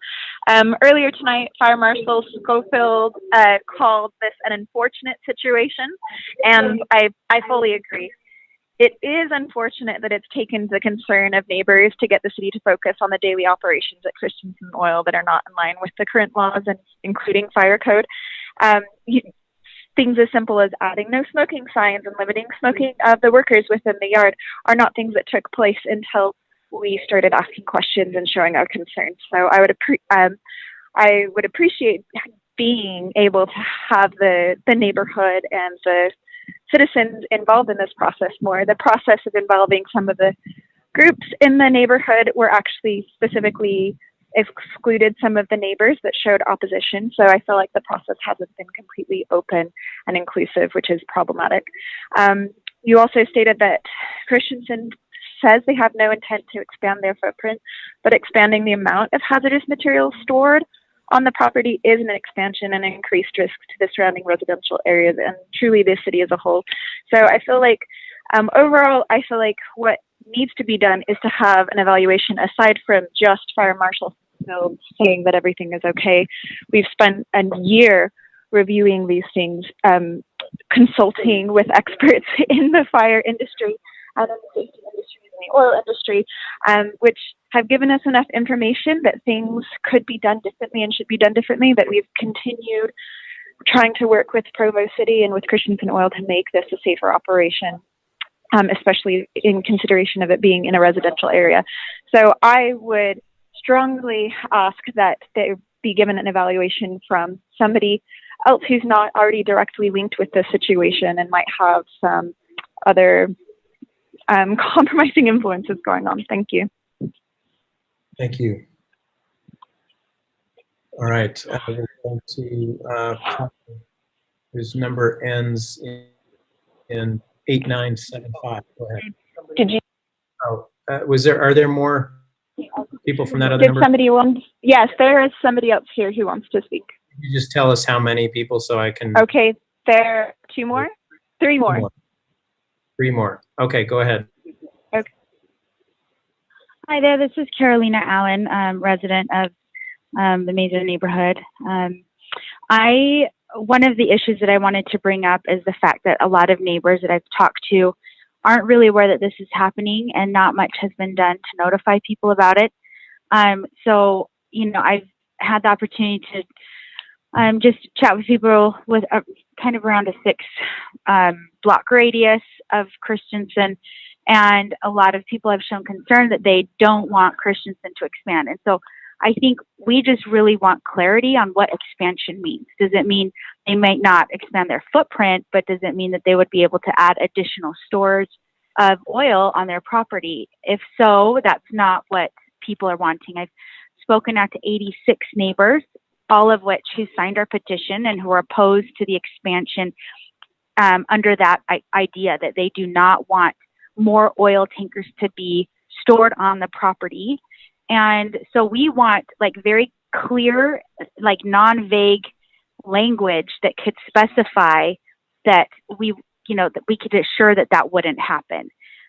So I think two main things. One, neighbors aren't knowing about this, and I feel like it's kind of a shame that, it takes us to inform each other. I feel like the information should be coming from the city.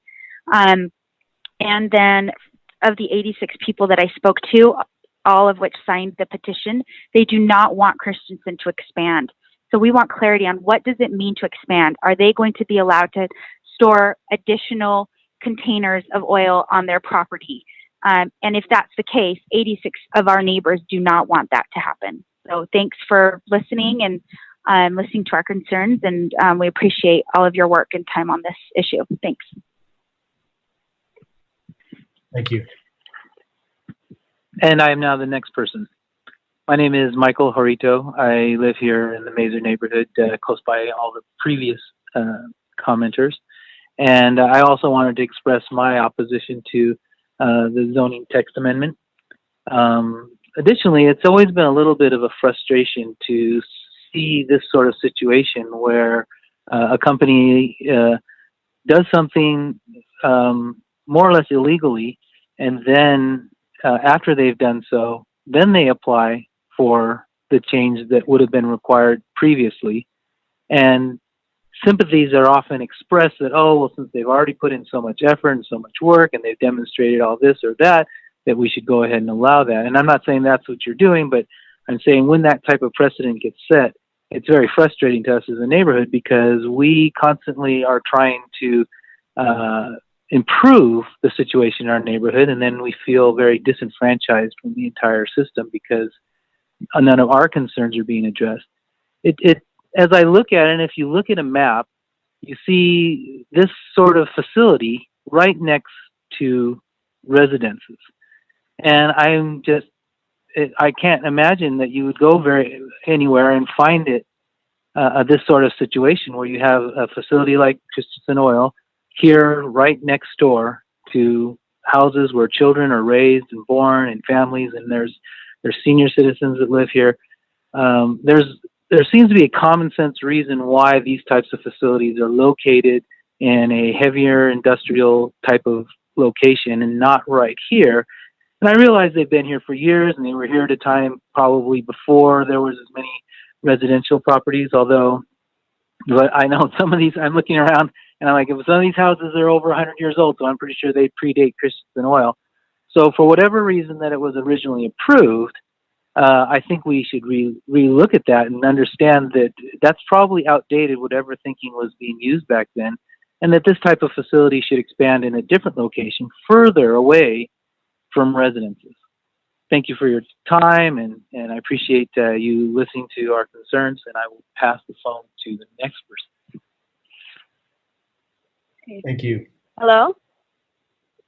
Yes, hi. Hello? Hi. My name is Michaela Horito. Oh, sorry. Were you going to say something? No, go ahead. Okay. My name is Michaela Horito. I am Michael's daughter. I'm 21 years old. I've lived in this neighborhood my whole life, and like my dad and the rest of the commenters before, I too would like to express my opposition to the expansion of Christensen Oil. And yeah, that's all. Thank you for listening to us. Thank you. All right, we'll go now to caller whose number ends in 8975. Go ahead, you can speak. Hi, this is Lou Strasberg. I appreciate everyone's concerns as have been expressed this evening.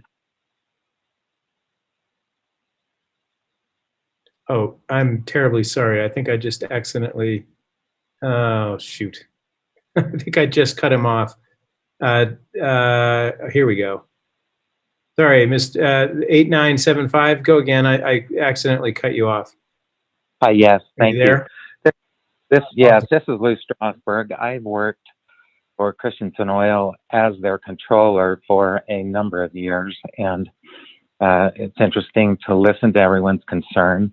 I want to point out initially that the totes that are stored in the yard right now contain motor oil only, no gasoline or diesel, so they're neither flammable or explosive or anything like that. The intent, of course, is not to make the neighborhood more dangerous, but more safe. And by doing that, in back of one of our warehouses where we have a containment area, as the fire marshal explained, where these tanks would go, which would take motor oil out of the plastic storage that is on the ground and put it in these steel tanks. I believe they're actually double-walled tanks. Actually makes the whole area safer for everyone. And I work there 8 to 10 hours a day, and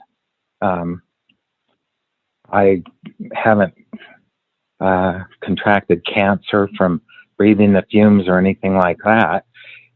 It is a very well safe, contained area, and all the years I've been there, I've never seen our company cited by the fire marshal or otherwise by the city. So gasoline and diesel storage that's in the tanks out back already, I have never ever heard of any desire to expand those.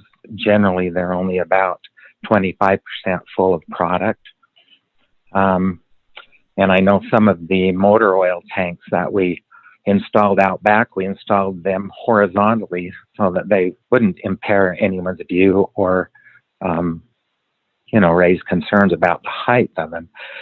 There's really no advantage to taking motor oil and trying to pump it higher than about 15 or 20 feet.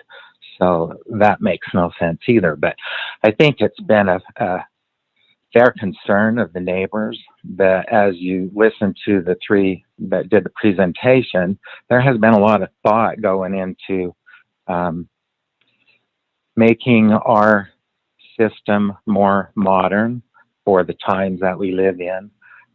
There used to be a couple of rail spurs that came in to our yard, which used to carry a lot of gasoline and aviation gas, which have been removed. And I think it was 8 or 10 years ago, across Liberty Safe caught fire beyond 6 South. And we had a huge fire there. And of course, none of our tanks exploded that were just right across the street from it. So there's been a lot of thought put into this, and I appreciate your time. Thank you. Thank you. All right. Next caller is number 2570. Go ahead. Yes. Hi. This is Melissa Christensen Platt. In the interest Our of attorney. full. Hello. Of course. Can you hear me? Go ahead. Okay. Yes. In the interest of full disclosure, I am Todd Christensen's daughter, and I am also a licensed attorney, and I think a couple of clarifications need to be made. First of all, Christensen Oil has done nothing illegal by being there. They are a legal, non-conforming use, and they will be allowed to continue to operate their business despite whether or not this text amendment passes. I've heard a lot of people say that, they don't want Christensen Oil to expand, and I'm sure in reference to the non-conforming use ordinance. And Utah courts have not actually addressed what constitutes an enlargement or an expansion of a non-conforming use. Some surrounding state courts have said that an enlargement has to involve a change in the fundamental or primary use of the non-conforming property. and that a mere intensification or an increase in business is not an enlargement. And further, that the right of a business to naturally expand is a constitutional right protected by the Due Process Clause. So the question is really whether Christensen Oil's adapting to the reality of their constantly changing petroleum industry is really an expansion of a non-conforming use not allowed under current zoning. And that is a big unknown that would involve years of litigation. As you are aware, there was already one lawsuit about this issue 20 years ago, which the city lost. So this text amendment doesn't now allow what was previously not allowed. This text amendment is a recognition on the part of staff and the mayor that a collaborative approach to resolving these unknowns is much better for the taxpayers of Provo City generally, for Mazer neighborhood residents specifically, and for Christensen Oil, who has been a part of Provo's business community for half a century and has done so without incident. So I thank you for your time, and I urge you to adopt this text amendment. Thank you. Thank you. All right. I think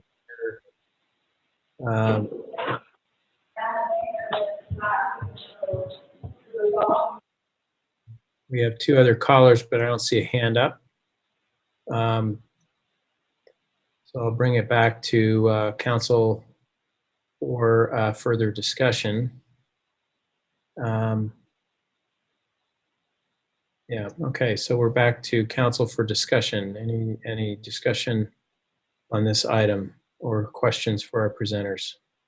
Mr. Harding. Thank you, Chair. I am very much encouraged by the progress we have made on this issue. I think through the conversations that we've had in past weeks and tonight already, obviously this is not a simple, straightforward Mr. Harding, sorry, can I? There is one caller who still had their hand up. I apologize. I just want to make sure we sort of evenly close out the public comment, and then we'll bring it back to council. So I'll go right to you in just a moment. So caller whose number ends in 4451, please go ahead.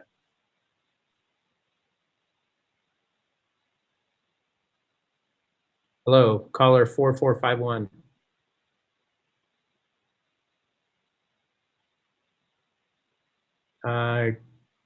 Caller 4451, please go ahead. I've turned on the talking permitted, so you should be able to speak. I don't hear anybody though. There's a possibility that if they are listening on YouTube, they're experiencing that delay rather than listening on their telephone. I was made aware of that being a problem last time. Okay, we can wait a minute. I think maybe that was why their hand up went up late too. We'll give it another 30 seconds.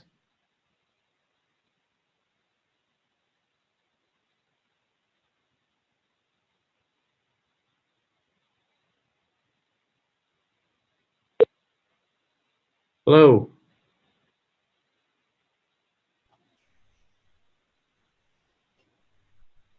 Oops, looks like they hung up. All right, sorry. We'll come back. Mr. Harding, go ahead. Thank you very much. So I'm encouraged at where we're the direction of this. It's not a simple issue. As has been pointed out, there are some disagreements on what exactly a legal non-conforming use can expand, and what does expansion mean, and all of that. So this has been a difficult issue for a long time, and I commend the fire chief and our fire marshal and department directors for trying to initiate this effort to resolve all of this. And again, I think that we're well on our way. I appreciated the opportunity to speak with Christensen Oil last week, and I appreciate the memorandum of understanding that they have submitted just today, a few hours ago. I would like to see where that negotiation goes, and I appreciate that the changes that we've already made that limits these changes does not open up other M1 areas to this use. I would like to see some strong clarification of what the parties understand is allowed going forward.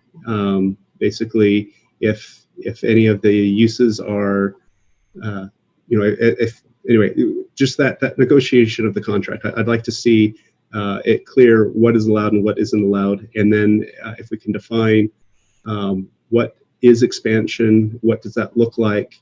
I believe that what Christensen Oil is planning on doing, and from early discussions, it sounds like they're willing to enter into an agreement that kind of defines what that looks like. And I think with that, then everyone can have that that clarity and can have proper expectations of what this site will look like even into the future, as I think Mr. McGinn eloquently stated earlier. So that's what I'm looking for. I think that we are most of the way there. Thank you, Mr. Harding. Other comments from council or discussion?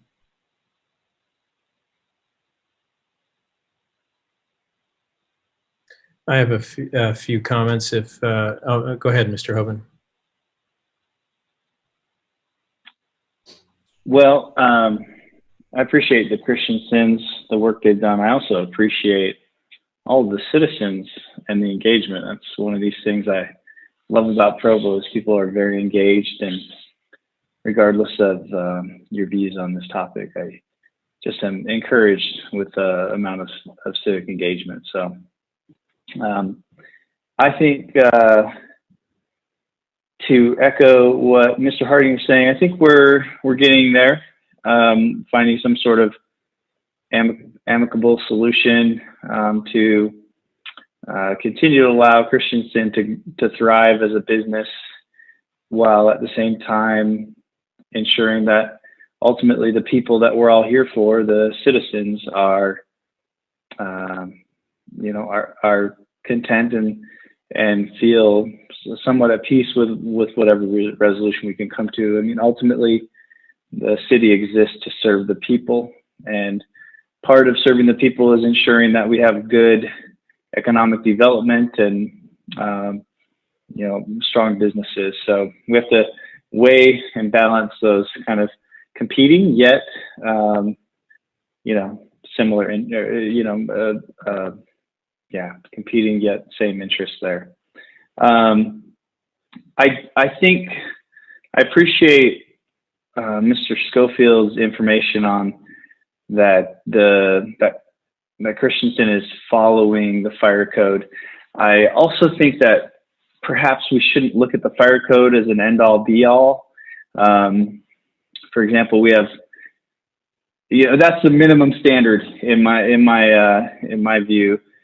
We have plenty of developers in this city who build apartment buildings or homes or whatever, and build them according to the fire code. Yet at the same time, that doesn't stop us from setting additional parameters around how high they can build and how many units and how dense and the aesthetics, even the materials they can build with.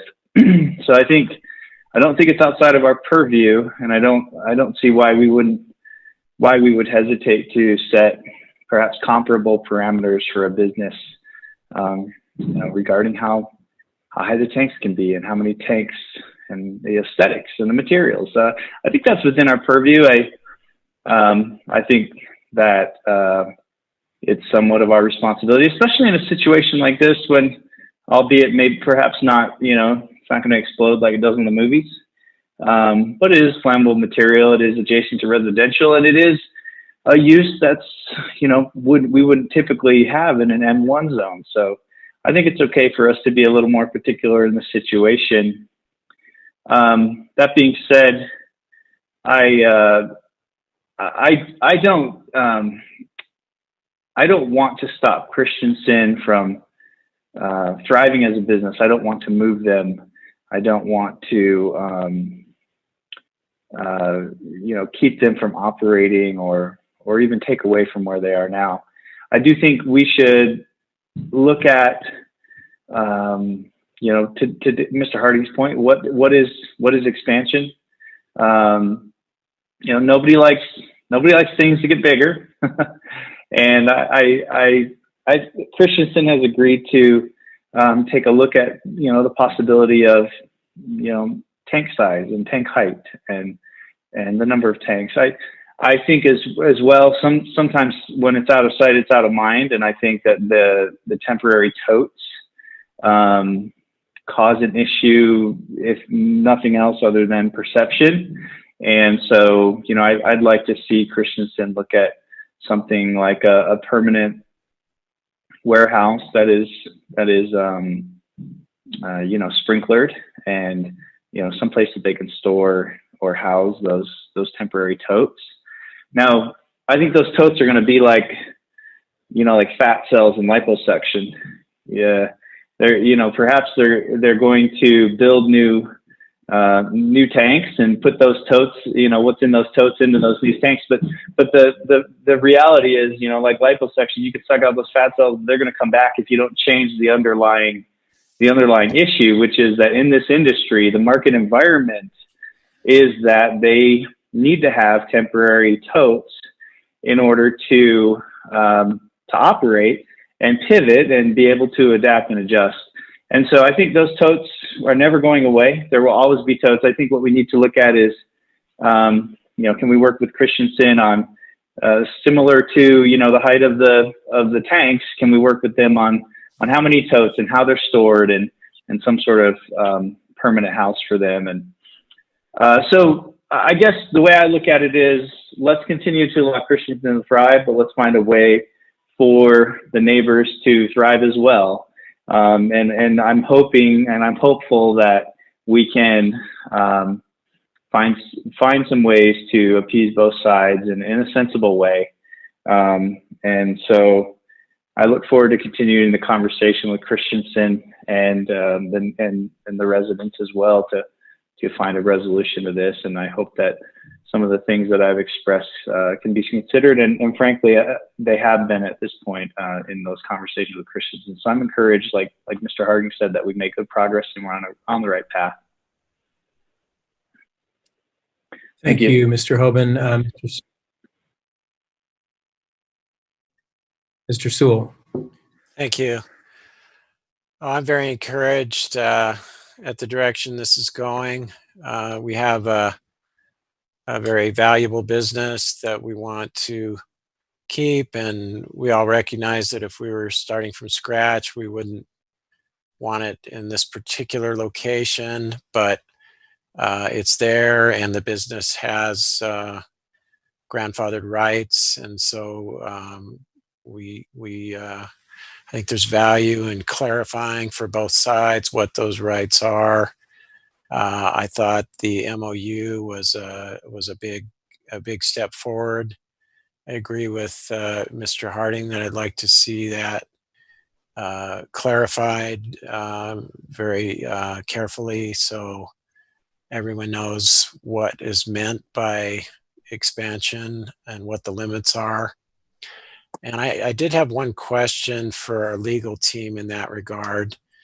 Well, let me first say that I would be in favor of continuing the negotiation with our staff working with Christensen to try to refine the agreement. But we had a number of neighbors that sort of requested that there be a hard cap on the amount of fuel stored there. And I'm just wondering, from a legal perspective, given the grandfathered rights, as we understand them, how far we could legitimately go down that path. I mean, is that even really an option for the city to consider in these negotiations? Did I explain that, what my question is well enough? I think I understand what the question is. And I suppose my response is, I don't know that there's anything that's off limits to ask for, but the issue with the negotiation is going to be, what is Christensen Oil going to be willing to negotiate for? And you've heard in the discussion tonight, I think, an accurate representation that whether this ordinance passes or not, they have a continued right to continue exercising their non-conforming use. And it's a gray area about what the parameters of the continued utilization of that non-conforming use are. So the only thing that Christensen Oil gets out of the passage of this ordinance is clarified status that they are no longer a non-conforming use. And I think the question you're going to run into in seeking this agreement is, what's that worth to them? In looking at this, I agree with Brian. It's an uncertain area, that exact definition. Christensen Oil has expressed a willingness to talk with the city as we try to define this, and perhaps maybe more than a specific gallon amount of oil, that we look more at where things are stored, how they're stored,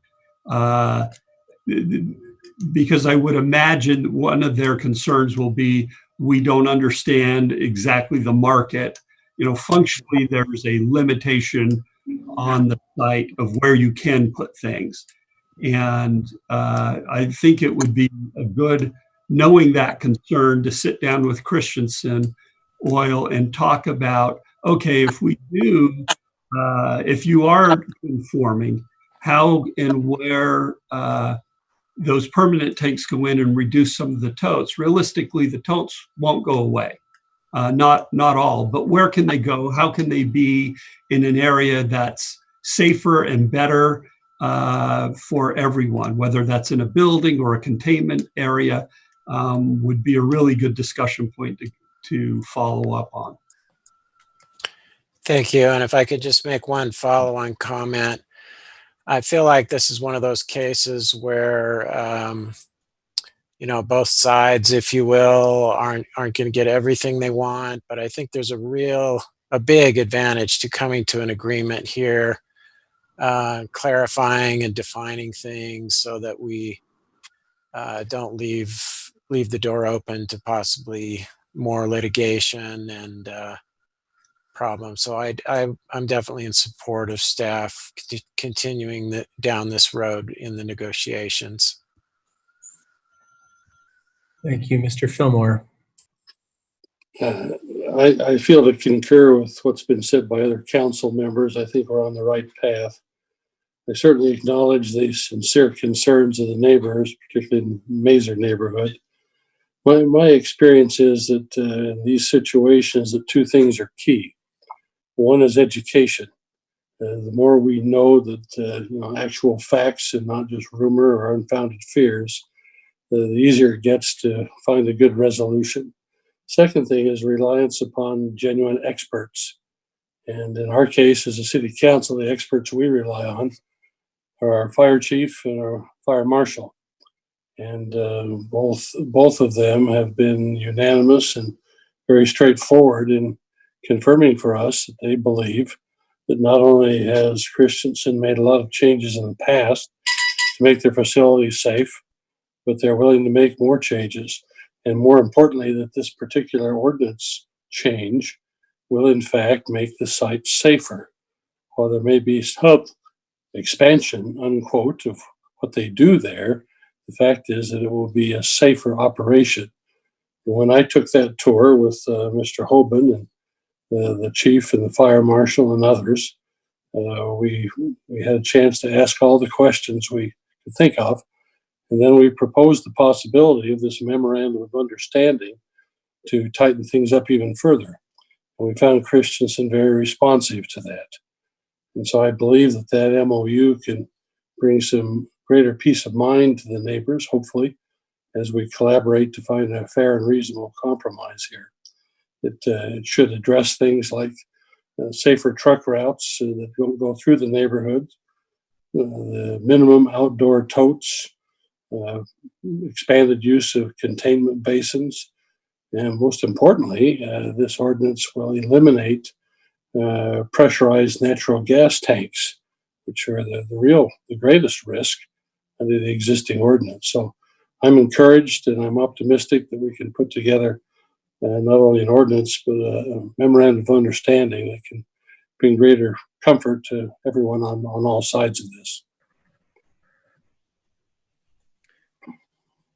All right. Thank you, Mr. Fillmore. Ms. Ellsworth, go ahead. Yeah, and I apologize. I keep my video off because sometimes Zoom just totally drops me. But I agree with Mr. Fillmore, and I would feel comfortable with the proposed ordinance if we were to create an MOU that worked for both parties. So I would feel comfortable advancing that ordinance tonight, but I'll honor the rest of the council if they're not there yet. I just want to say to any of the neighbors or citizens who are watching, I certainly care, and I think we all do, about all the concerns that you've had.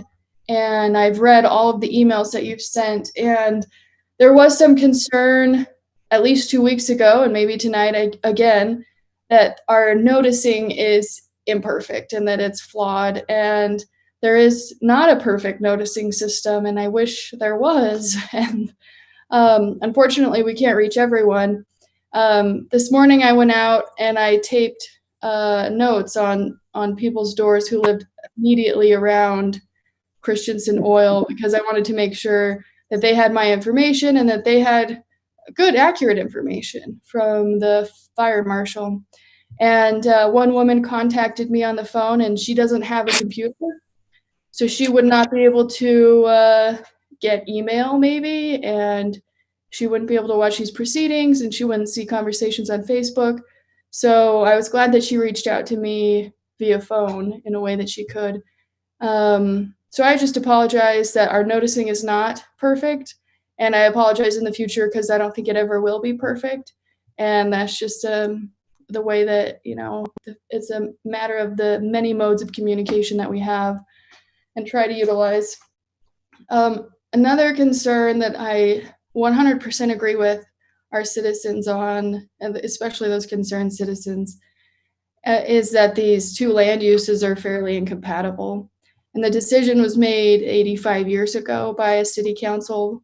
I suppose the city council made that decision to permit Christensen, or a bulk oil company, to locate there. And all of those city council members who voted on that are not around today, but we're living with those consequences.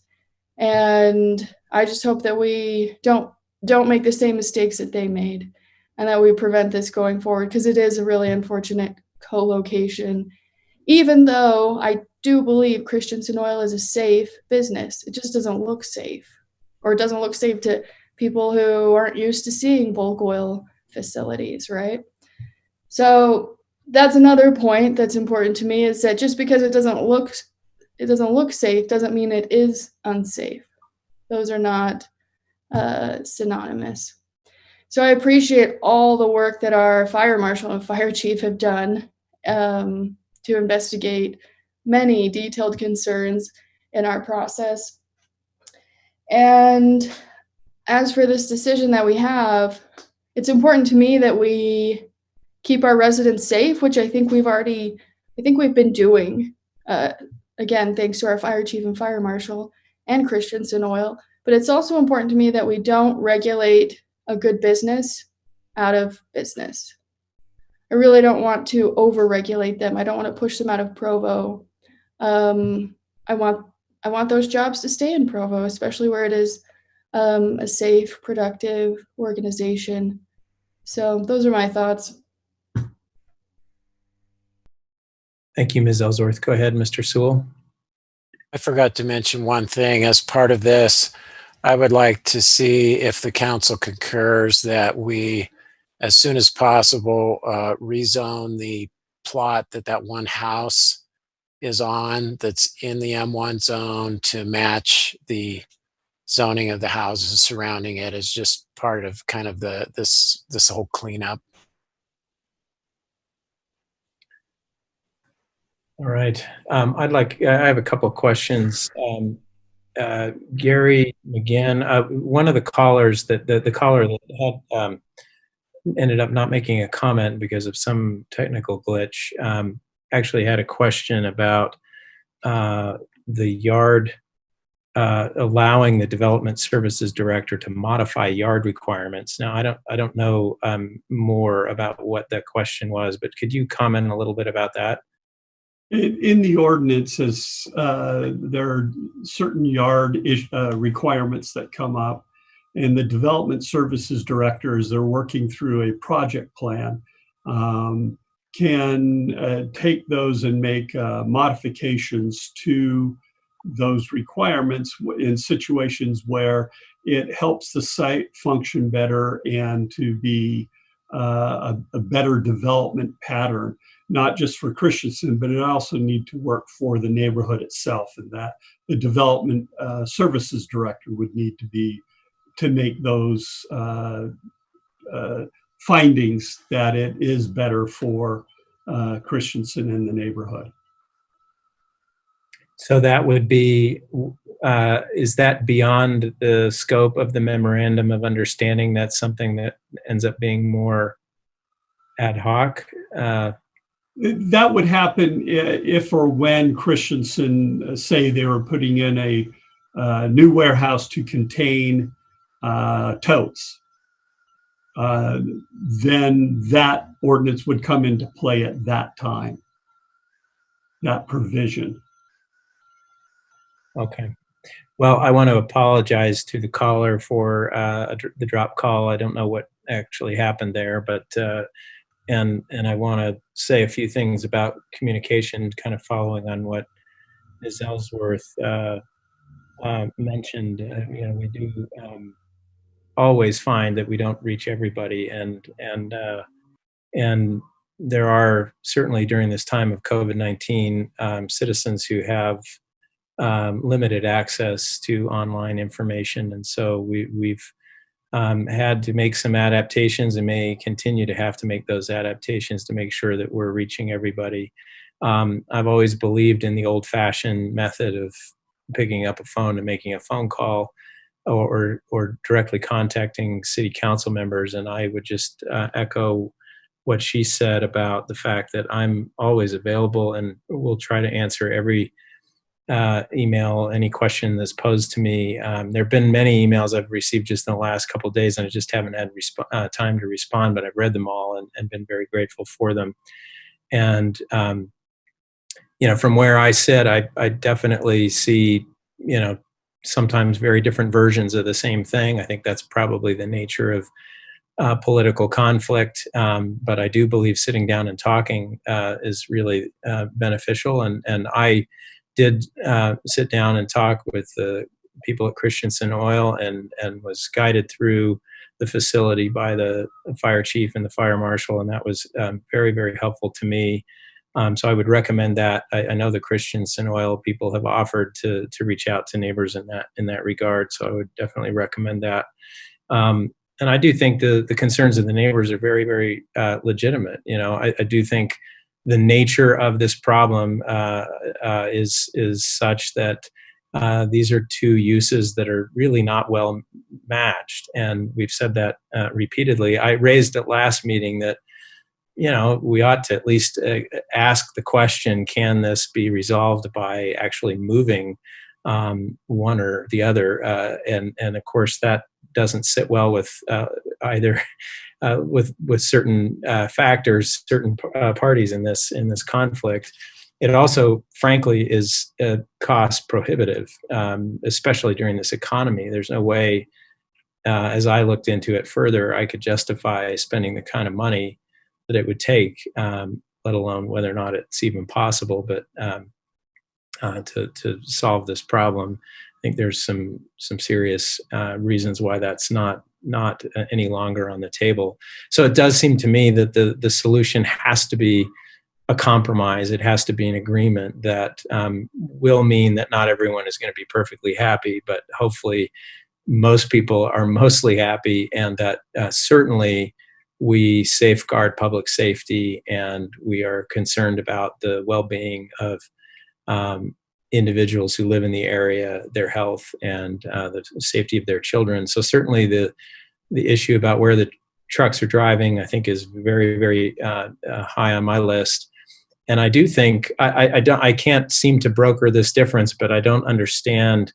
I wish there was more agreement on the fact that, at least as I understand it, moving from a tote to a tank is much safer, even if it means that is a larger structure. And there has been an expressed willingness on the part of Christensen Oil to make sure that those are not excessive in height any more than what's already there. In fact, I think what I understood was they were going to be the lower models of the tanks that they have on the property.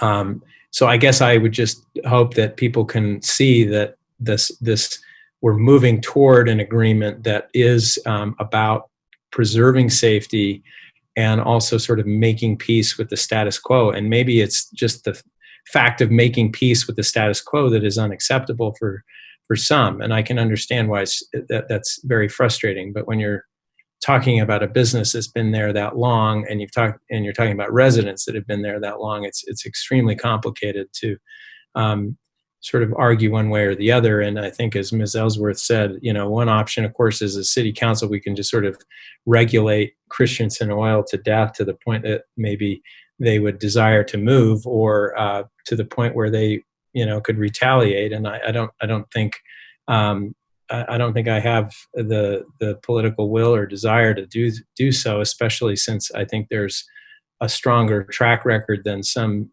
people seem to be aware that this company, complying. I do think it's a little bit of a wild speculation to say that this is more or less illegal, or that there are violations, code violations, when in fact we're talking about something more specific. Legal non-conformity is not the same thing as more or less illegal, and I think that's a mistake to characterize it in a way that I don't think is productive. So I think I've kind of come around to feeling that as long as the memorandum of understanding can have some specifications in there that will help us address some of the concerns that have been raised. So I'm repeating a little bit what's already been said, but it does seem to me that Christensen Oil has already offered a sort of rough draft of what those might be, including the height of the tanks. I am interested in some sort of reasonable cap on the amount that is stored there.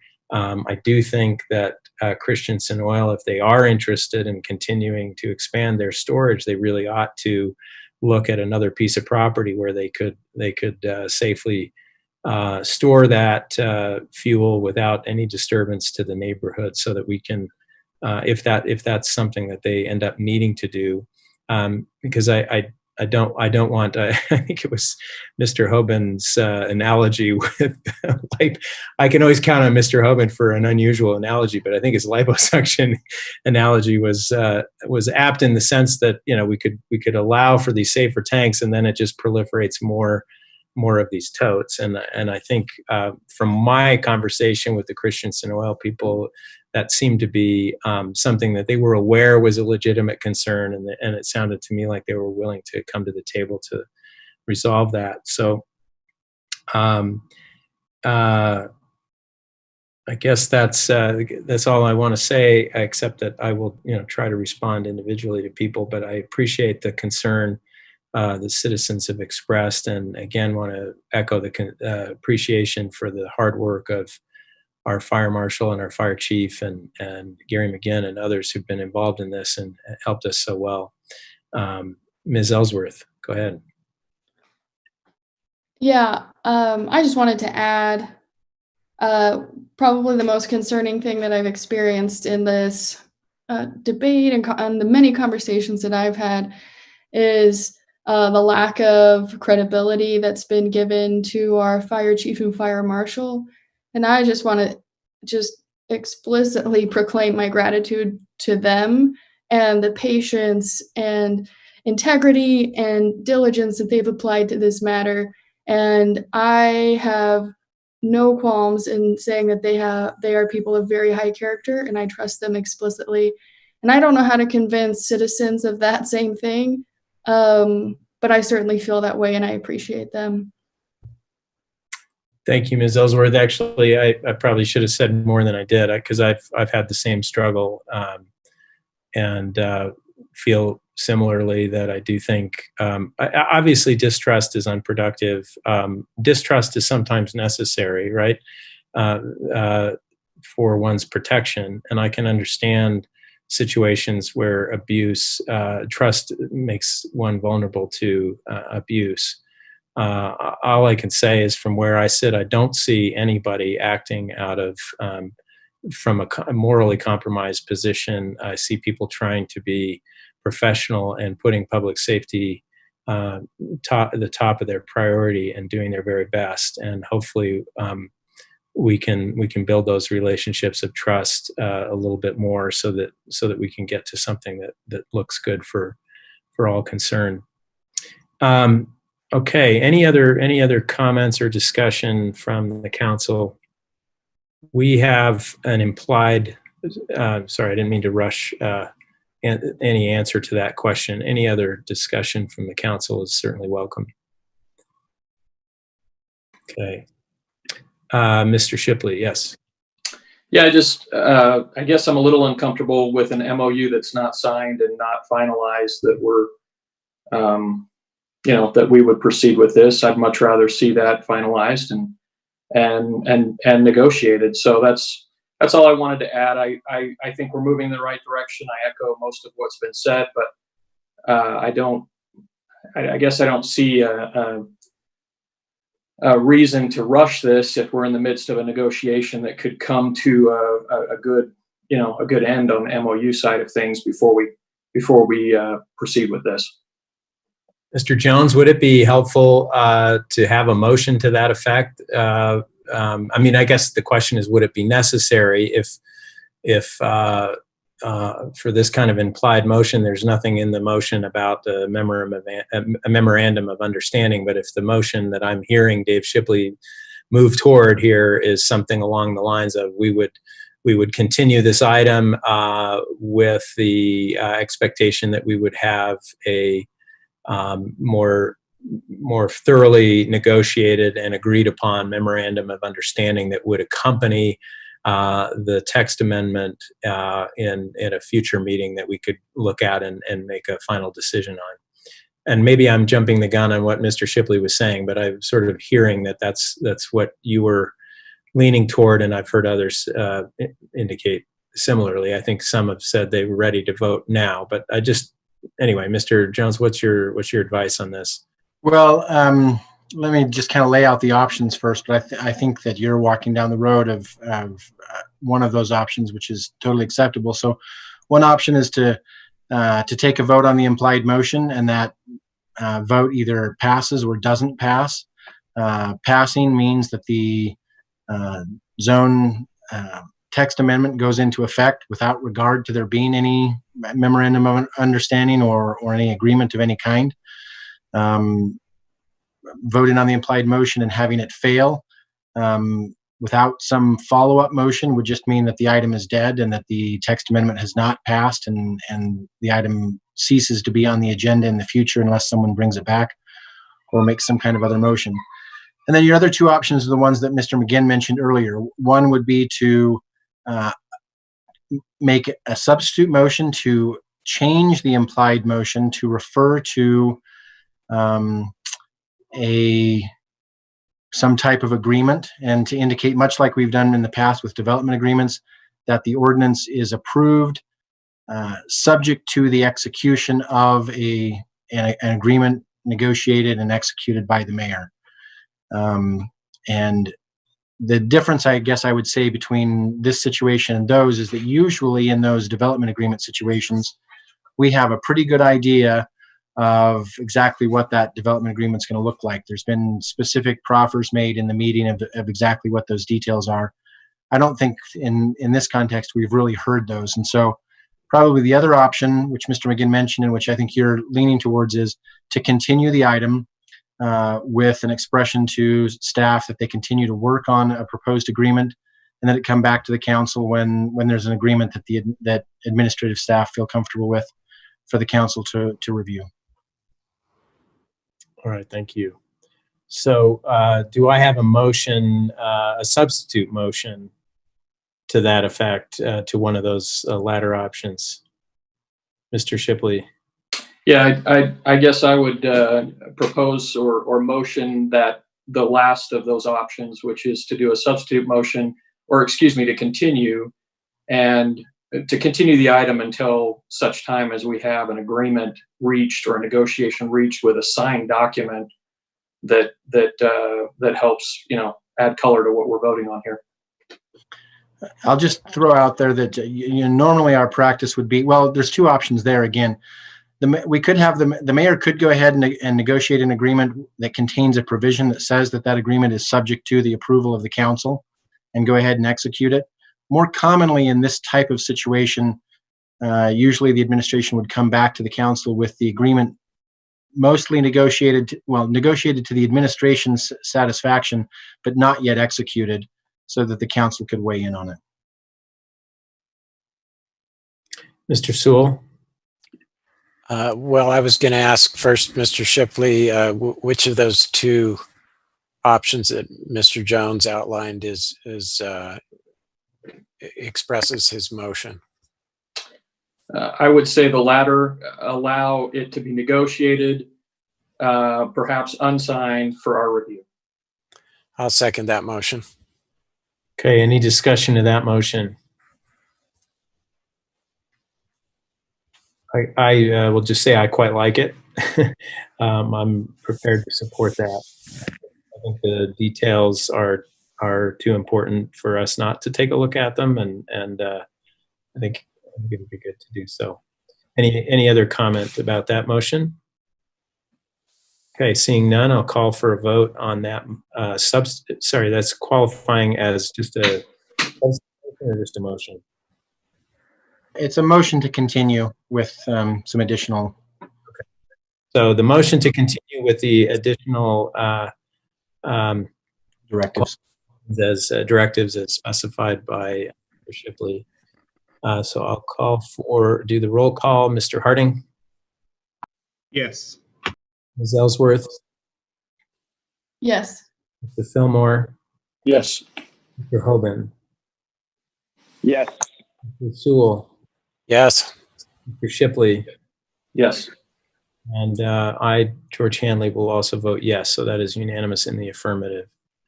All right. Thank you all. Thank you to the public. We have items 13 and 14, which have both been continued. So if there is no objection, councilors, you will want to turn on your mic and speak up if you object. Otherwise, we will now adjourn as the Provo Municipal Council by unanimous consent. Thank you and have a wonderful night.